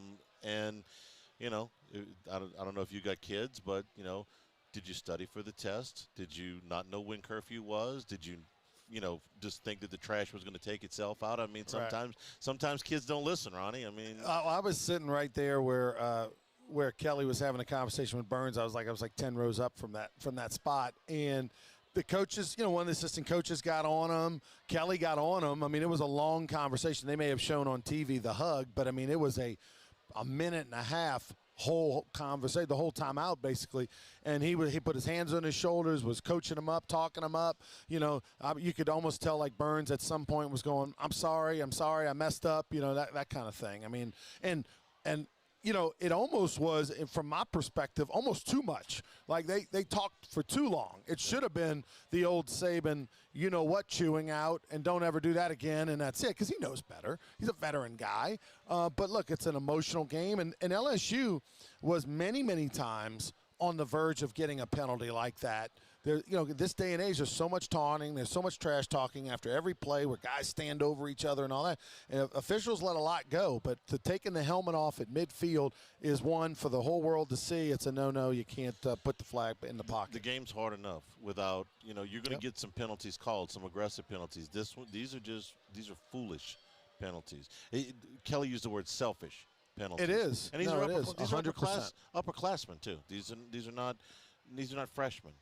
That are making these and mistakes. It goes to your point, Charlie. A week 0 game, you can work out some of those emotions and those teaching points. I can chew you out, because if you do this against Nichols, you're still going to win the game. Yeah. 499-9898 is the number. Sid in Mississippi. Do we have Sid this time? Sid, welcome into the show. Yeah. Hey, Charlie. I wanted to say, I think it's more of a philosophical argument that LSU looks to me like they don't have enough playmakers on defense as compared to USC. And I feel that Brian Kelly's philosophy of not going heavy into the portal. He's basically fighting a battle with one arm, as is Dabo Swinney. Even Kirby Smart at Georgia got two all-SEC type caliber players, and ATN and Ra Thomas, where we got a bunch of scrubs on defense in the portal, minus Gilbert. And I think the philosophy of Brian Kelly to build like a farm system and Dabo Swinney doing the same thing, that looks like that argument on how to build a team is actually limiting your team. All right, so Dabo and Kelly are very, very different when it comes to how they handle the portal.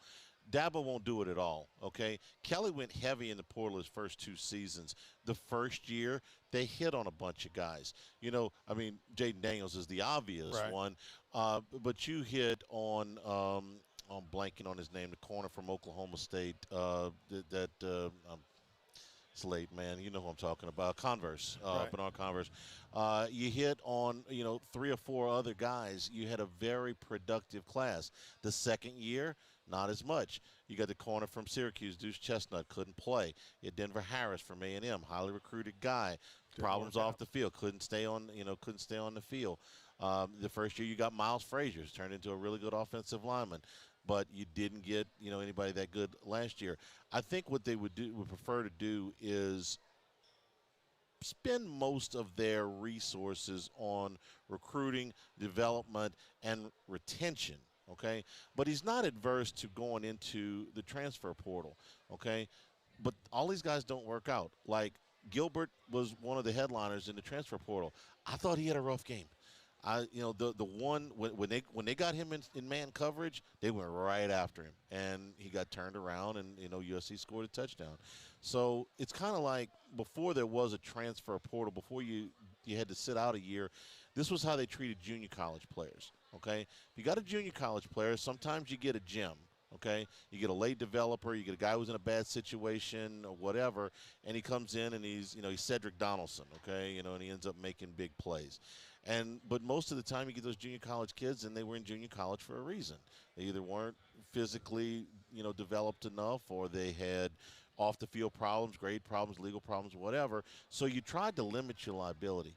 But he's not shutting off the transfer portal like Dabo is, okay? And I do think Dabo is making a mistake.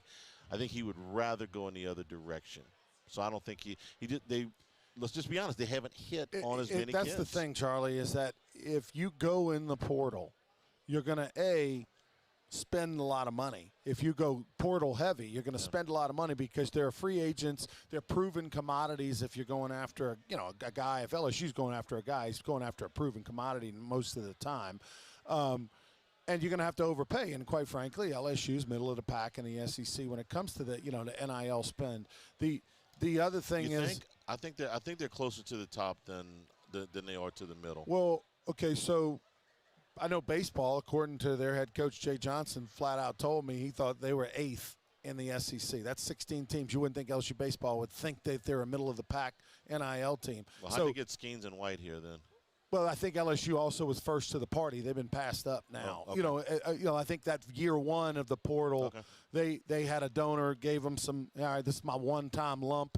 Go get them, but that donor's not doing it every year. And LSU's budget is about $2 million for baseball. Well, Coach Kelly said 14 to 16 was going to be their budget. He said at a press conference a few weeks ago. We've heard reports that Ole Miss is more. We know Texas and Texas A&M are more. Georgia's got more resources. Alabama's got more resources. I mean, we're quickly getting down the line towards 8. So outside, I don't think they're top 5. You think they're top 5?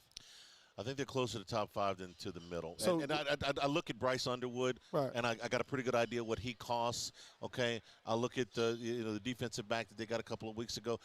I know what he costs. Texas A&M, Ole Miss, Alabama, Georgia. Would you all agree they're above us in the portal? Maybe so, Ronnie, but LSU's been pretty doggone competitive. I mean, I'm not saying they're not competitive. I'm just saying they're not. LSU fans think of LSU's program as with the talent and the resources and the facilities and all, as a top 3 team in the SEC. I don't know. And NIL, they're not. Not necessarily top 3, but they have gone head-to-head with Texas and Oregon and a couple of these, really big time. I mean, look, everybody in the country wanted Underwood, and they got him. And the stipends that LSU pays, the total cost of college attendance is higher than most of the rest of the league, So you're talking about a pretty good chunk of change. I think they're more than competitive.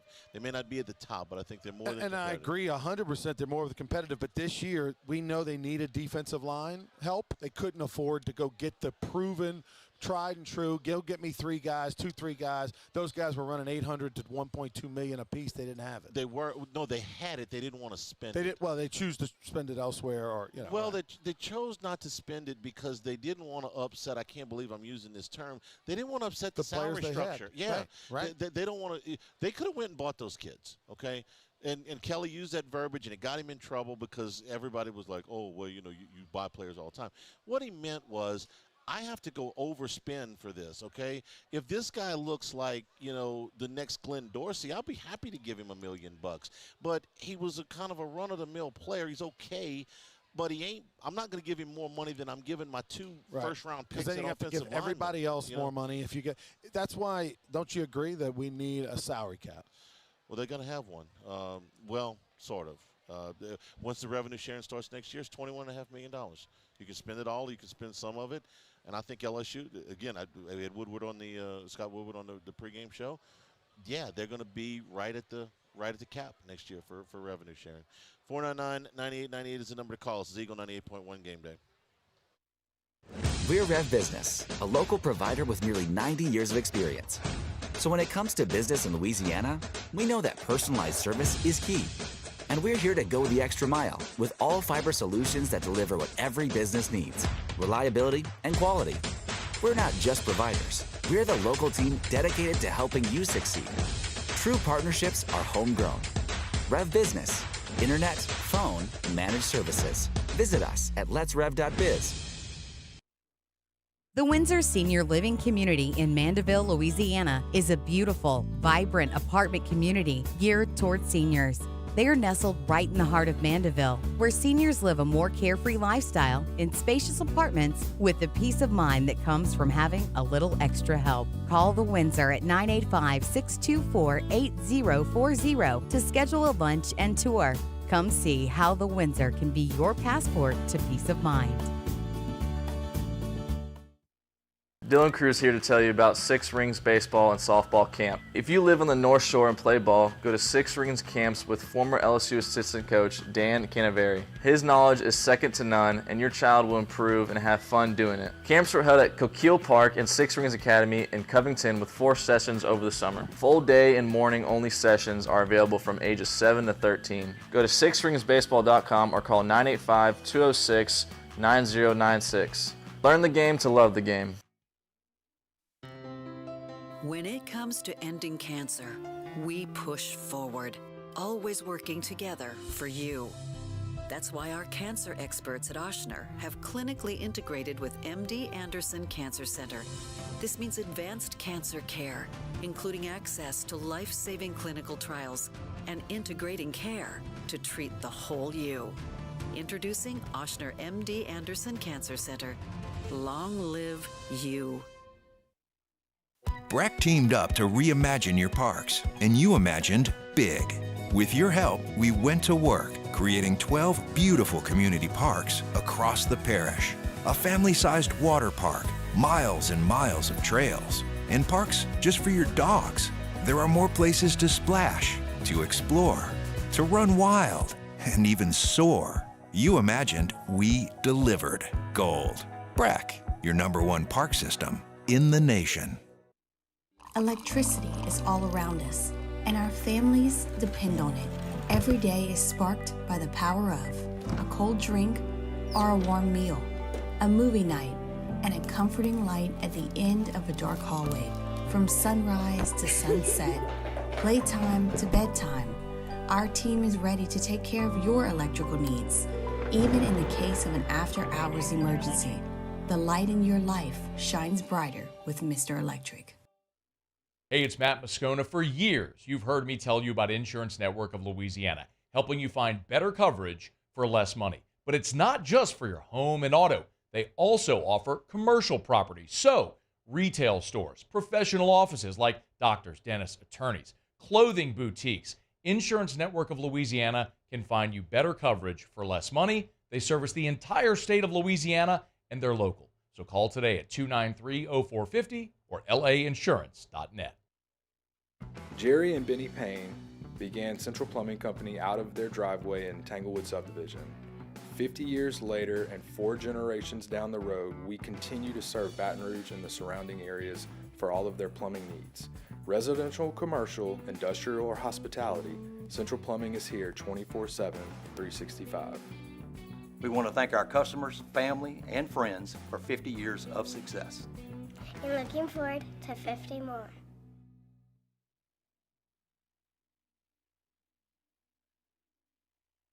Eagle 98.1.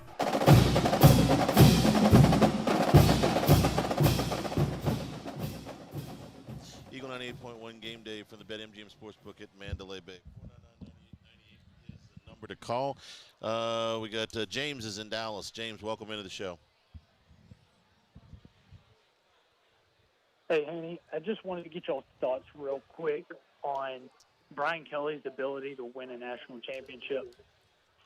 I think one of the big knocks on him is his ability to win big games. Obviously, I think he's about 500 against ranked teams in his career, and somewhere around 4-17 between his time in Notre Dame and LSU. In order to win a national championship, he's going to have to win 3 or 4 straight games against top 10 teams. And I just want to get y'all's thoughts on his ability to do that, and if that's a concern to y'all. Thanks. Yeah, good question. Yeah, I think, obviously it's a concern. I will say about his time at Notre Dame, when they were playing ranked opponents, there were times where they were pretty significant underdogs. I remember the national championship game in 12. They were 12-0 that year. I was there. They played Alabama, and they had no shot. That was the mystery girlfriend national championship game. Look, I mean, Bill Walsh, Vince Lombardi, and Tom Landry could have been coaching that Notre Dame team. They weren't beating Alabama that night. Right. They were outmanned, and I think that happened a few times. Right now, this game is tonight. They should have won. All right, in my opinion, they should have won. I thought they were better, but they beat themselves in a lot of ways tonight. And some of the stuff that worked for most of the game didn't work at the end. I would like to see him in a situation where the talent level is upgraded. LSU doesn't have the corners that they're used to having. They don't have the defensive linemen that they're used to having. If Kelly made any mistake, it was that when he put his initial staff together here, he did not have strong recruiters on the defensive side. If Corey Raymond would have been around here the last 2 years, I feel like they would have better defensive backs now. If they had a little bit of bad luck with the defensive line coaches, because Jamar Cain took a job with the Denver Broncos, and when they had Jimmy Lindsey, he had an episode, he got sick, and so they were without a defensive line coach, and it's been a revolving door. Now that Bo Davis and Corey Raymond are there, and Kevin Peoples, I feel like the talent level will be upgrading. You look at the Shea Dixon on, as we always do for the pregame. I want to see when he's got a full deck, because they've beaten some teams that they were behind. The 22 game against Alabama, they weren't quite as good, okay, but they beat them anyway. This was just disappointing because they did have enough bullets to win tonight, and they didn't. This is, he mentioned, the caller talked about how Brian Kelly, is he the guy? Because he's gonna have to win 3 or 4 games against top 10 teams. Well, look, I mean, what coaches are the guys? I mean, Nick Saban just retired. Yeah. There's not a lot of proven commodities out there that can do that. Can Brian Kelly build a program? Is he a good coach? Yada, yada, yada. Absolutely. I think Notre Dame, we know this, they always get overvalued. They're always ranked higher than they should be because of the gold helmets and the tradition. And so sometimes he got put in situations, where maybe they were thought of being better than they were. But he had a lot of good teams there. He's done a lot of good things. I look at the coaching, there's 8 pieces to the pie. I think Brian Kelly does 6 of those things really, really well, probably. 7. There's that 1 piece or so missing, 1 or 2 pieces missing, but I think the future's still bright. Ron is in New Iberia. Ron, welcome into the show. Hello. Yeah, go ahead. Yeah, thanks for taking the call. I got cut up over there. Yeah, I just want to make a comment and listen to you guys right into it.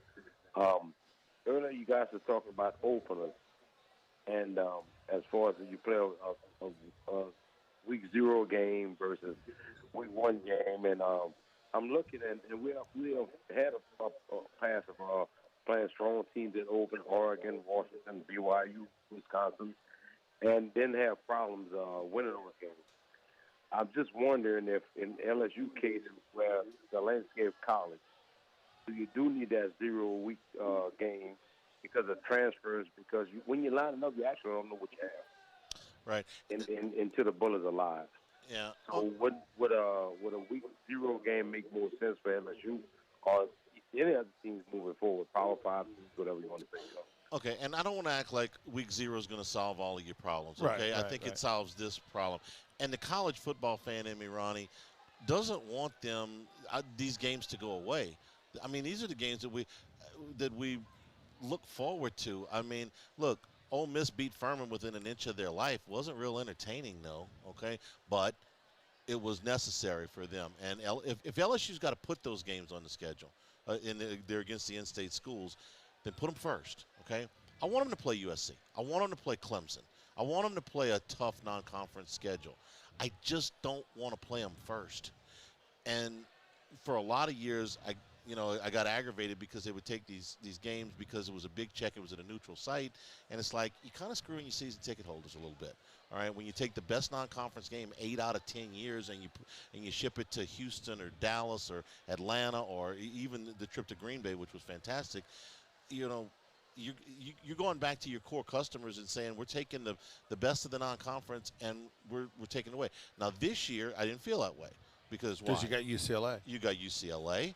You got Alabama, Ole Miss, and Oklahoma. This is the most attractive home schedule that they've had in a long time. So I'm all for these games, man. I don't want to see more rental wins. I want to see less rental wins. But if you're going to have them, I want to have them first. I would love to know the behind the scenes, what the coaches, because I mean they're going to tell you a little bit of what you want to hear. I'd love to know what they think the problem is, because not every team goes 0-5 like they've done in the last 5 years and open and wins. Now I throw COVID out; that was a bizarre thing and everything there. But in the last 4 years, as frustrating as it is for LSU to lose today, when I thought, and Gordy and you and we all thought that they were the better team today, if you really digested it, I thought they were the better team 2 years ago in the Dome against Florida State, and they didn't win that game either. Now, last year they were outclassed by Florida State, and they proved to be one of the best teams in the country, and their quarterback didn't go down. Who knows? But, what is the problem? What is it about that first game? And because Brian Kelly now has had 3 of them under his belt to learn from the New Orleans debacle, with the extra point blocking and everything, and then last year to learn about Florida State. What did they do differently this year or not do differently? That's what I'd love to know.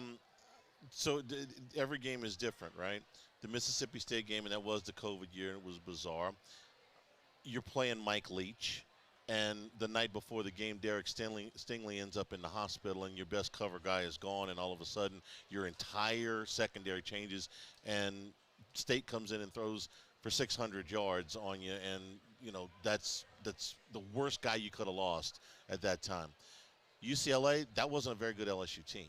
Okay, I don't know if they should have lost to UCLA. That wasn't a very good LSU team.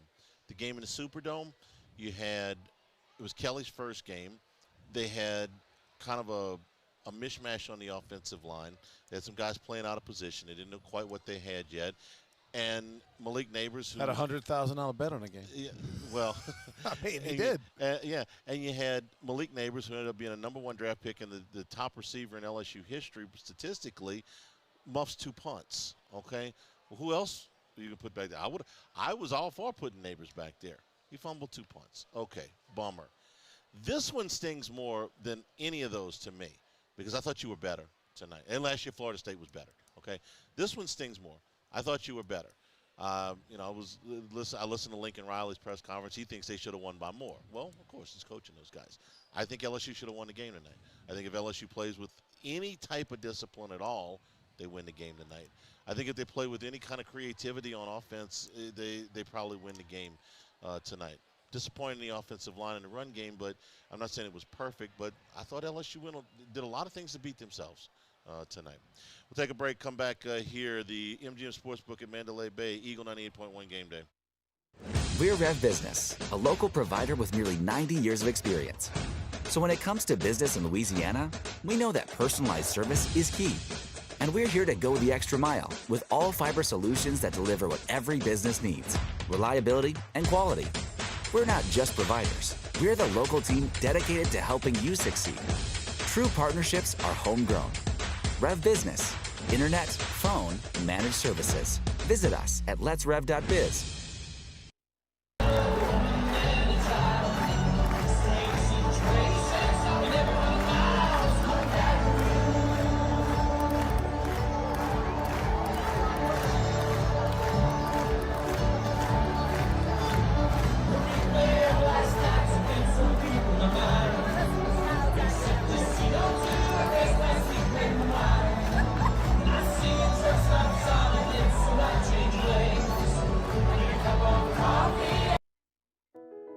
I've been doing business with Luba for 25 years.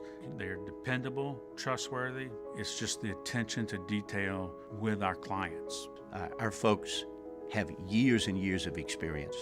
They're highly trained professionals. But many companies have that asset. What I'd like to think makes Luba a bit different is that we use those talents in a way that truly is dedicated to serving the needs of the folks who depend on us.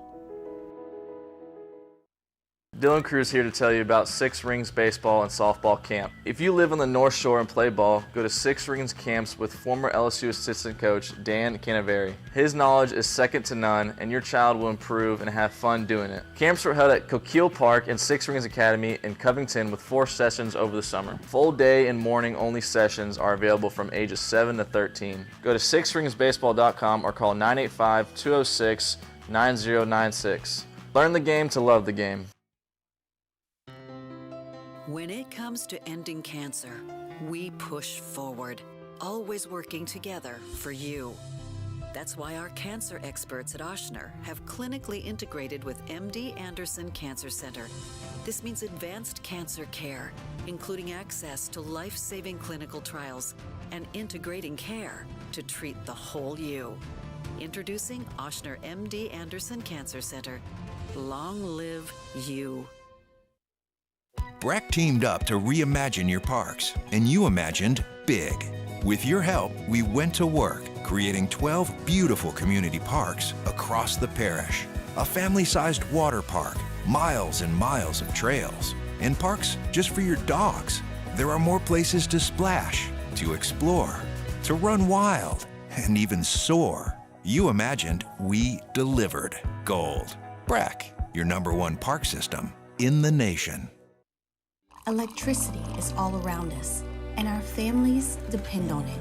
Every day is sparked by the power of a cold drink or a warm meal, a movie night, and a comforting light at the end of a dark hallway. From sunrise to sunset, playtime to bedtime, our team is ready to take care of your electrical needs.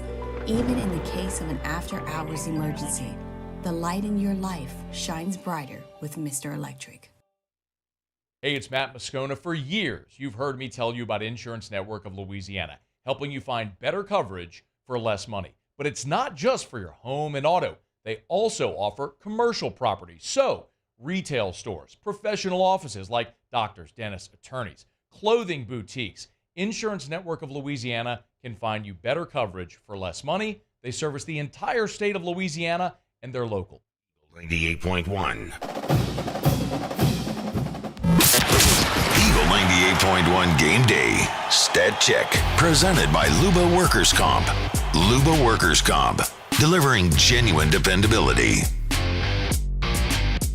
You know, when I look at the yardstick, that is one thing I liked about the stadium is they keep the yardstick up on the scoreboards the entire time, though they had a hard time updating it at one point. I'm sitting there with about 8 minutes to go. I'm like, in post game, we're going to talk about 13 points, 300 yards, and then, boy, the whole thing just flipped went on to its head. pieces in the last 8 minutes. But first downs, USC 24, LSU 22.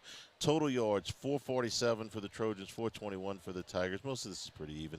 Passing yards, 378 for USC, 304 for LSU.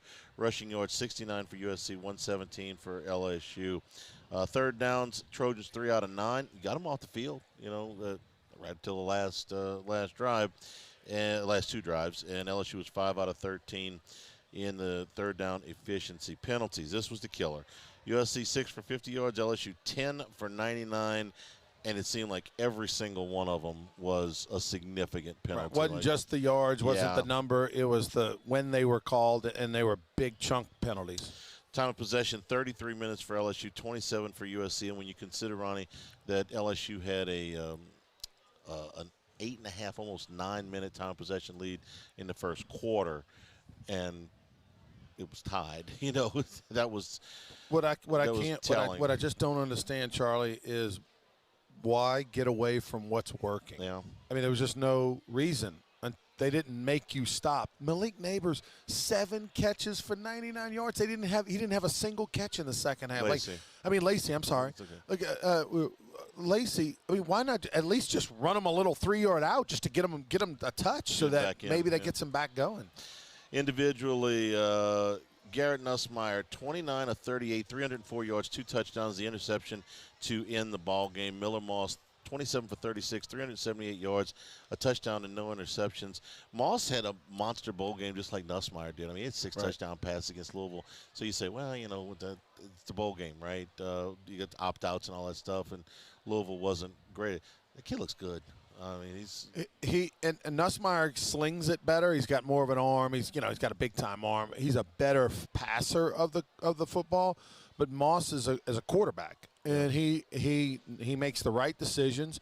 And there were a couple times where he had pressure coming off his right side. He literally stands in there, waits the last second through a nice little seam route.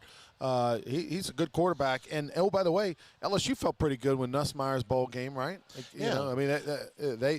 LSU fans felt very confident, and so did USC going into this year. Nussmeier's the least of my worries for LSU at this point. He's fine. I know he had a couple of bad throws, and especially the second down throw down on the goal line, but he's not my primary concern at this point. I think he's fine. John Emery, 10 carries for 61 yards. Really kind of sparked the LSU run game in the third quarter. Josh Williams, 9 for 33. Caleb Jackson, 6 for 18. Woody Marks, the Mississippi State transfer, 16 carries, 68 yards, 2 touchdowns for SC. Leading receivers, Lacey, Ronnie just gave you stats, 7 for 94 and a touchdown. Aaron Anderson, 5 catches, 64 yards and a touchdown. Mason Taylor, 7 catches for 62 yards. Xavier Thomas, 2 catches for 23 yards, and C.J. Denton was 3 catches for 19 yards. Kamarian Pimpton, I'd like to see a little bit more of him. I think that he's a weapon waiting to happen. 1 catch for 14 yards. Kyron Hudson, 5 catches for 83 yards for SC. Zachariah Branch, 4 for 56. Lake McCree, 5 for 56. Jacoby Lane, 3 for 50. Deuce Robinson, 2 for 49. Kyle Ford, 2 for 45. 6 different guys hit at least 40 yards receiving on multiple catches for SC, so they spread it around tonight. Defensively, Harold Perkins, 8 tackles, 1 solo, half a tackle for loss. Major Burns, Whit Weeks, and Jordan Allen all with 6 total tackles. And Allen had a pass defense that was really important early in the third quarter. It was the first 3 and out that LSU got in the game tonight. Cayman Ramsey, 9 total tackles for USC, led the way for the Trojans. Kick returns. Thomas was pretty good in that there was 1 kick that got away from him, and it rolled about 15 yards. But other than that, I thought he did a good job of catching the ball. He brought 2 back. Only 16 yards, but, man, when you just negate the roll, okay, you're making a difference on field position. A lot more confidence this year at that position. Yeah, and he had 1 kickoff return for 16 yards. LSU came within an eyelash of shutting Zachariah Branch out. I was worried about the punt game. The 2 punters, will give you their numbers in a second. They were fine. And the kickoff game was terrific with the true freshman, Aaron Burrell from Parkway.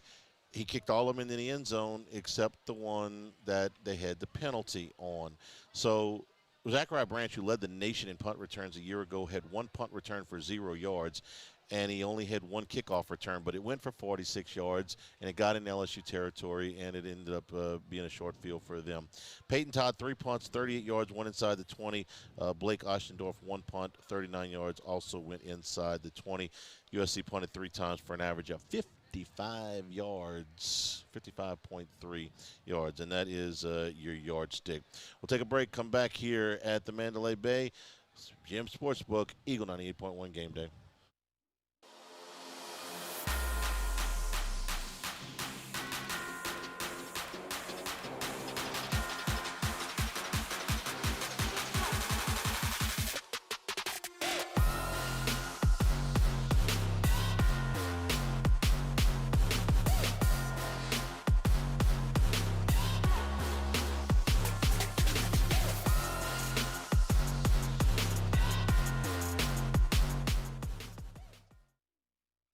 Jerry and Benny Payne began Central Plumbing Company out of their driveway in Tanglewood subdivision. 50 years later and 4 generations down the road, we continue to serve Baton Rouge and the surrounding areas for all of their plumbing needs. Residential, commercial, industrial, or hospitality, Central Plumbing is here 24/7, 365. We want to thank our customers, family, and friends for 50 years of success. And looking forward to 50 more. Gulf Coast Office Products is a nationally recognized Savin office equipment dealer based right here in Louisiana. Over 100 employees strong, Gulf Coast has the boots on the ground to support all vertical markets from education, engineering, legal, and finance. With the latest in office technology from desktop to production segment units, Gulf Coast and Savin have the perfect fit for you. Call 225-756-2644. That's 756-2644 for Gulf Coast Office Products.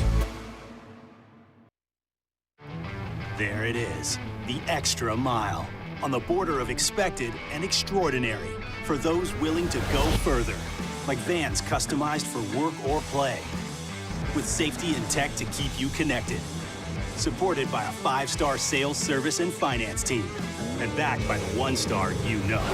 So go the extra mile. It's never crowded, because so few have what it takes to go there. Mercedes-Benz Vans. I've been doing business with Luba for 25 years. They're dependable, trustworthy. It's just the attention to detail with our clients. Our folks have years and years of experience. They're highly trained professionals. But many companies have that asset. What I'd like to think makes Luba a bit different is that we use those talents in a way that truly is dedicated to serving the needs of the folks who depend on us. Dylan Cruz here to tell you about Six Rings Baseball and Softball Camp. If you live on the North Shore and play ball, go to Six Rings Camps with former LSU assistant coach Dan Canaveri. His knowledge is second to none, and your child will improve and have fun doing it. Camps were held at Coquille Park and Six Rings Academy in Covington with 4 sessions over the summer. Full day and morning only sessions are available from ages 7 to 13. Go to sixringsbaseball.com or call 985-206-9096. Learn the game to love the game. When it comes to ending cancer, we push forward, always working together for you. That's why our cancer experts at Ochsner have clinically integrated with MD Anderson Cancer Center. This means advanced cancer care, including access to life-saving clinical trials and integrating care to treat the whole you. Introducing Ochsner MD Anderson Cancer Center. Long live you. Breck teamed up to reimagine your parks, and you imagined big. With your help, we went to work, creating 12 beautiful community parks across the parish. A family-sized water park, miles and miles of trails, and parks just for your dogs. There are more places to splash, to explore, to run wild, and even soar. You imagined, we 98.1. The Robinson Brothers Ford Lincoln College Football Scoreboard.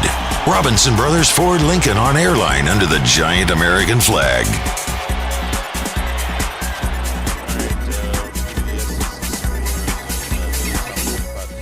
Missouri Missouri beat Murray State 51-0. Arkansas shut out Arkansas Pine Bluff 70-0. Ronnie, what do those two games have in common? You played somebody who had absolutely no chance of losing. To beat you. Question is whether you're going to cover the 50 points or not. That's it. Exactly. And then Oklahoma Temple on Friday night wasn't much better, 51-3, Oklahoma. So, again, the college football fan in me hates these games. But if I'm an administrator and I'm going, if I got to play one of these games anyway, play it before you play. It's like a preseason game, Charlie. That's very much what it is. That's exactly what it is. Excellent analogy. Number 1, Georgia beat number 14, Clemson, 34-3. Carson Beck threw 278 yards and 2 touchdowns. Ryan, I watched that game. The more I watched Carson Beck, the more I thought the Saints would be better off going 1-16 than 6-11 this year. He looks pretty good. He looks like he's maybe slimmed down a little bit. He was more mobile than I thought. The arm's always been there. That's fine. He was actually moving around a lot better, I thought, in this game. He looked fantastic. Number 4, Texas beat Colorado State 52-0. They go to the Big House to play Michigan next week. Number 5, Alabama wins for Kalen DeBoer in his debut, 63-0 against Western Kentucky. Jalen Milroe threw for 3 touchdowns.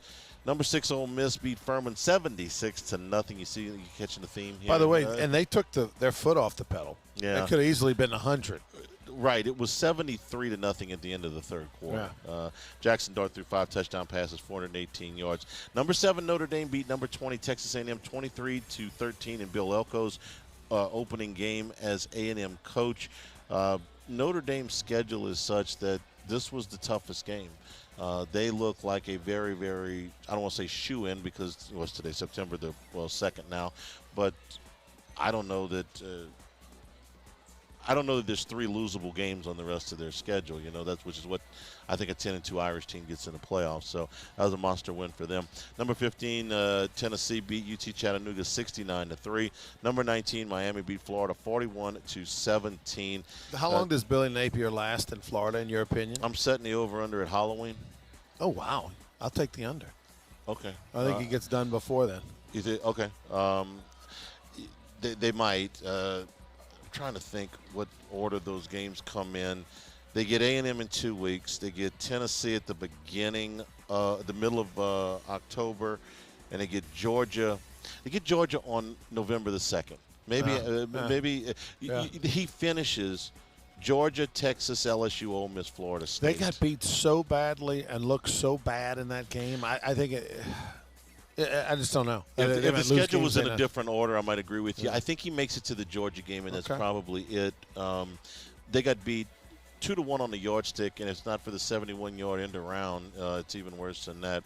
Vandy pulled a shocker. They beat Virginia Tech. They were double-digit underdog at home. They're used to that, but they're not used to winning games like that. 34-27 in overtime.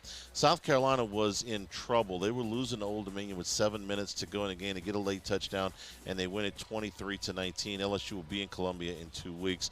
Mississippi State beat Eastern Kentucky 56-7. Auburn beat Alabama A&M 73-3, and Kentucky beat Southern Miss 31-0.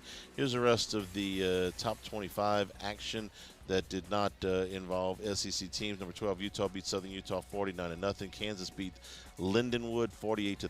Jayhawks are number 22. Jalen Daniels returned to the starting lineup for KU. Number 2, Ohio State, no problem with Akron. They spotted the Zips, a field goal, and then they won 52-6. Will Howard threw 3 touchdown passes in his Buckeye debut.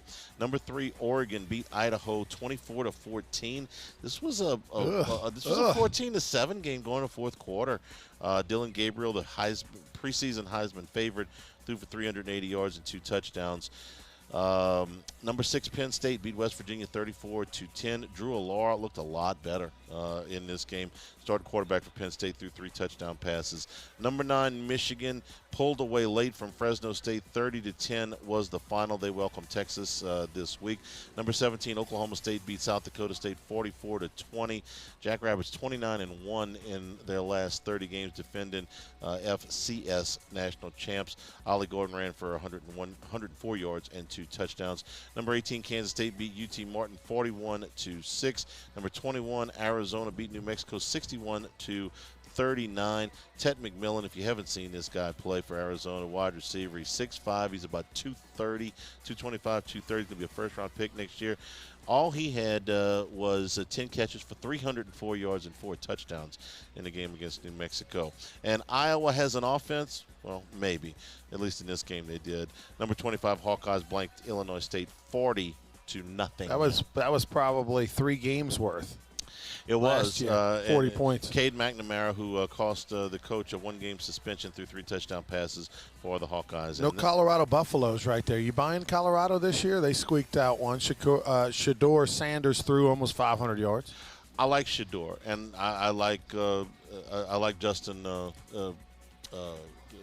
Hamilton, but those guys on the offensive line still hadn't answered that. Yeah. No, I don't think that it. I don't think it I mean, but 4 or 5 wins, but big wins, no, not. Is Sanders a first-round pick? Oh yeah, absolutely. He's top 10, maybe a top 5. I think right now, depending on who had the pick, Carson Beck, Quinn Ewers, Shador Sanders in some order, the top 3 picks, top 3 quarterbacks, and maybe the top 3 picks overall in next year's draft. And that is your college football scoreboard. Game balls are next. Eagle 98.1 Game Day. We're Rev Business, a local provider with nearly 90 years of experience. So when it comes to business in Louisiana, we know that personalized service is key. And we're here to go the extra mile with all fiber solutions that deliver what every business needs: reliability and quality. We're not just providers. We're the local team dedicated to helping you succeed. True partnerships are homegrown. Rev Business, internet, phone, managed services. Visit us at letsrev.biz.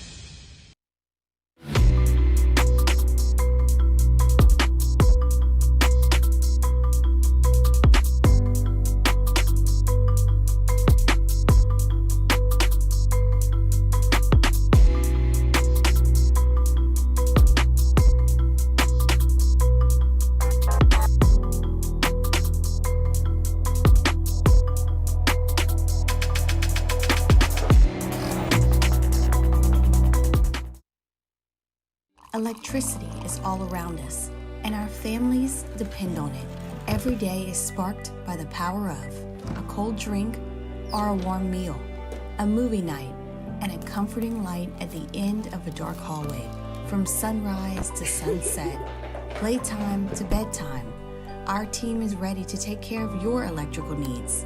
Even in the case of an after-hours emergency, the light in your life shines brighter with Mr. Electric.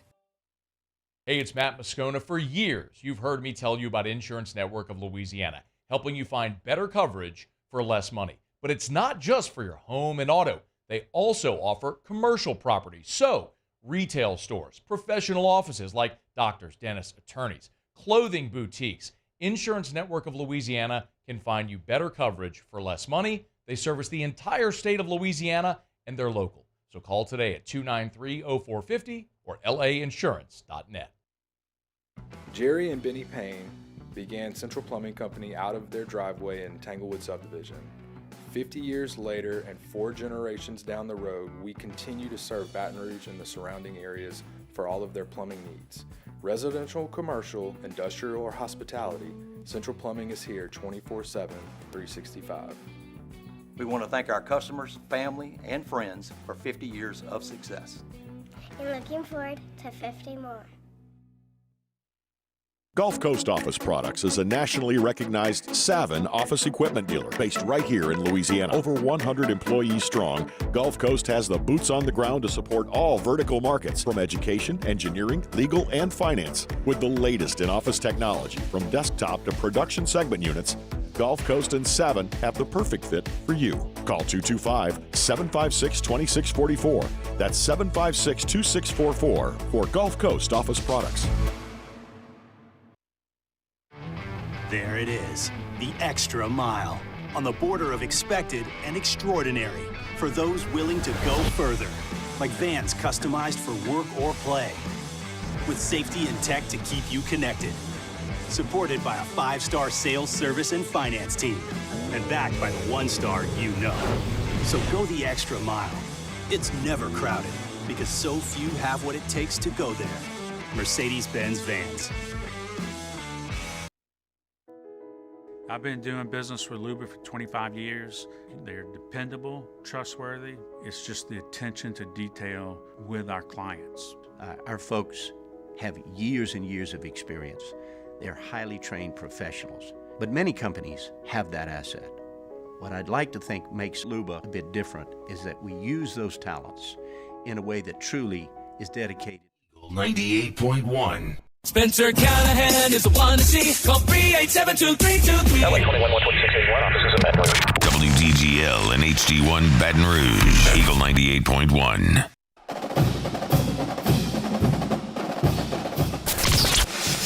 Eagle 98.1 Game Day. Game Balls. Presented by WCK Foundation Repair. WCK Foundation Repair. Support your home team. WCK Foundation Repair. All right, Ronnie, your company, you first.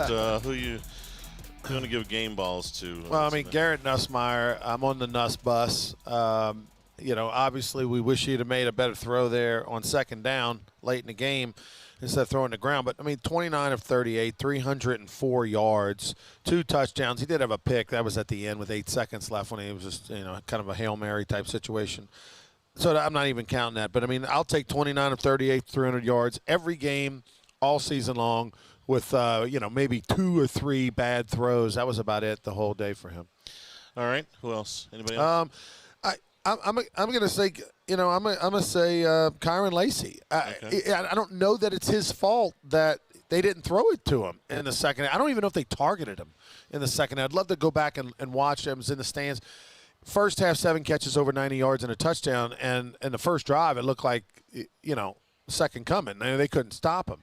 And then to not even really attempt to get him in the offense in the second half, to me, made no sense. So I'll give him a game ball. All right, my 2 game balls. I'm going to go John Emery. Sure. I thought sparked the run game there in the third quarter.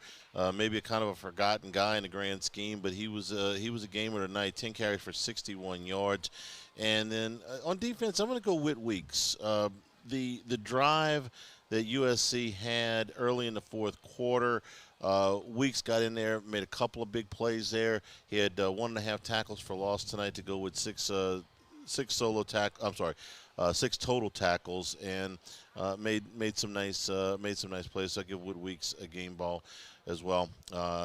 USC wins at 27-20. Ronnie, your final thoughts. Look, this one stings.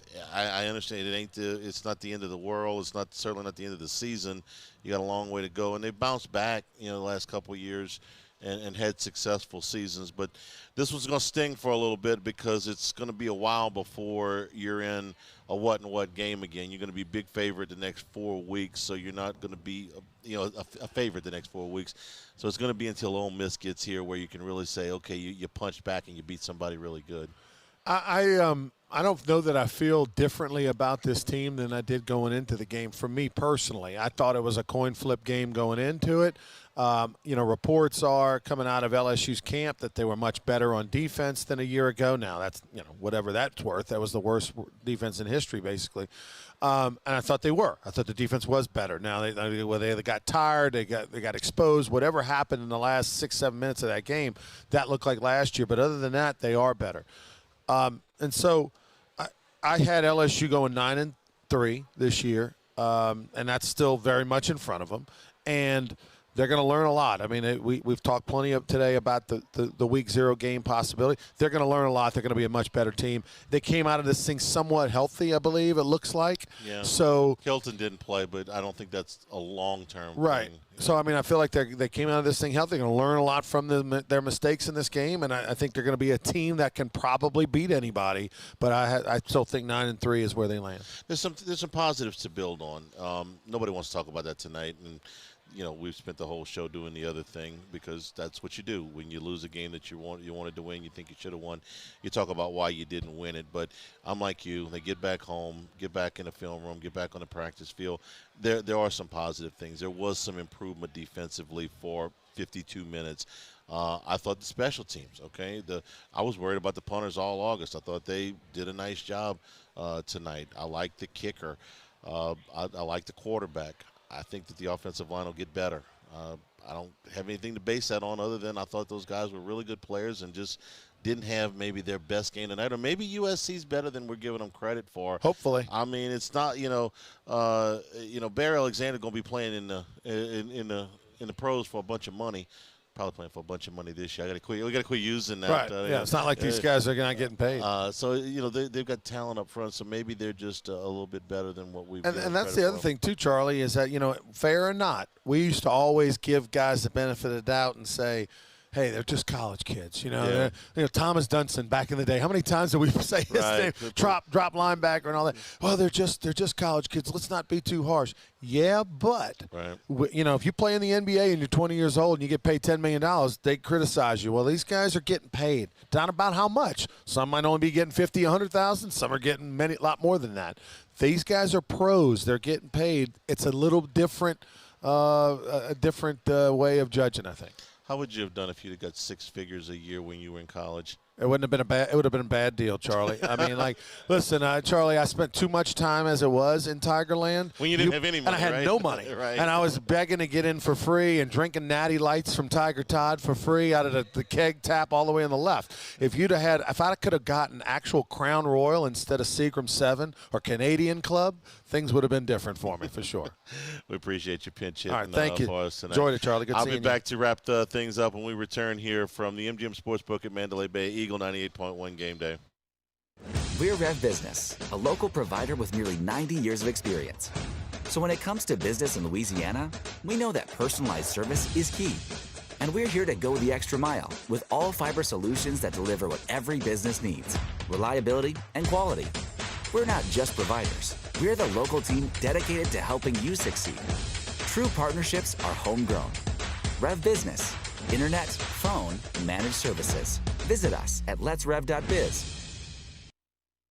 The Windsor Senior Living Community in Mandeville, Louisiana is a beautiful, vibrant apartment community geared towards seniors. They are nestled right in the heart of Mandeville, where seniors live a more carefree lifestyle in spacious apartments with the peace of mind that comes from having a little extra help. Call the Windsor at 985-624-8040 to schedule a lunch and tour.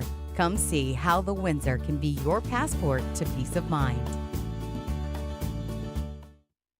Dylan Cruz here to tell you about Six Rings Baseball and Softball Camp. If you live on the North Shore and play ball, go to Six Rings Camps with former LSU assistant coach Dan Canaveri. His knowledge is second to none, and your child will improve and have fun doing it. Camps were held at Coquille Park and Six Rings Academy in Covington with 4 sessions over the summer. Full day and morning only sessions are available from ages 7 to 13. Go to sixringsbaseball.com or call 985-206-9096. Learn the game to love the game. When it comes to ending cancer, we push forward, always working together for you. That's why our cancer experts at Ochsner have clinically integrated with MD Anderson Cancer Center. This means advanced cancer care, including access to life-saving clinical trials and integrating care to treat the whole you. Introducing Ochsner MD Anderson Cancer Center. Long live you. Breck teamed up to reimagine your parks, and you imagined big. With your help, we went to work, creating 12 beautiful community parks across the parish. A family-sized water park, miles and miles of trails, and parks just for your dogs. There are more places to splash, to explore, to run wild, and even soar. You imagined, we delivered gold. Breck, your #1 park system in the nation. Electricity is all around us, and our families depend on it. Every day is sparked by the power of a cold drink or a warm meal, a movie night, and a comforting light at the end of a dark hallway. From sunrise to sunset, playtime to bedtime, our team is ready to take care of your electrical needs, even in the case of an after-hours emergency. The light in your life shines brighter with Mr. Electric. Hey, it's Matt Moscona. For years, you've heard me tell you about Insurance Network of Louisiana, helping you find better coverage for less money. But it's not just for your home and auto. They also offer commercial property. So, retail stores, professional offices like doctors, dentists, attorneys, clothing boutiques. Insurance Network of Louisiana can find you better coverage for less money. They service the entire state of Louisiana, and they're local. So call today at 293-0450 or lainsurance.net. Jerry and Benny Payne began Central Plumbing Company out of their driveway in Tanglewood subdivision. 50 years later and 4 generations down the road, we continue to serve Baton Rouge and the surrounding areas for all of their plumbing needs. Residential, commercial, industrial, or hospitality, Central Plumbing is here 24/7, 365. We want to thank our customers, family, and friends for 50 years. 98.1.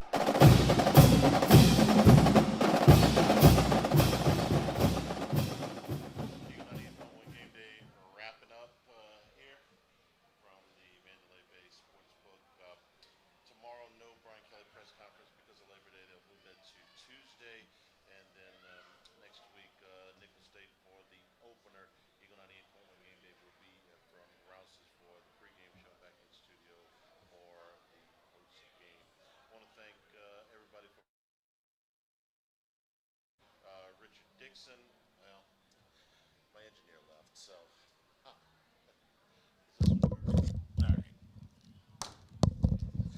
My engineer left. He's going to get about 4 hours of sleep tonight, so he just turned my mic off and went to his room. So this one works. Hi there. All right. What was I saying?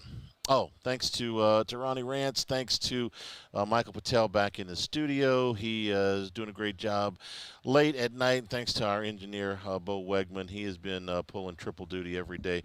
Like I said, he's got to be up in about 4 hours, so we'll cut him a little bit of slack. Final score once again, USC 27 and LSU 20. Tigers dropped the season opener. This has been from the MGM Sportsbook at Mandalay Bay, Eagle 98.1 Game Day. You've been listening to an Eagle 98.1 special presentation brought to you by Low Bears Baton Rouge. We now return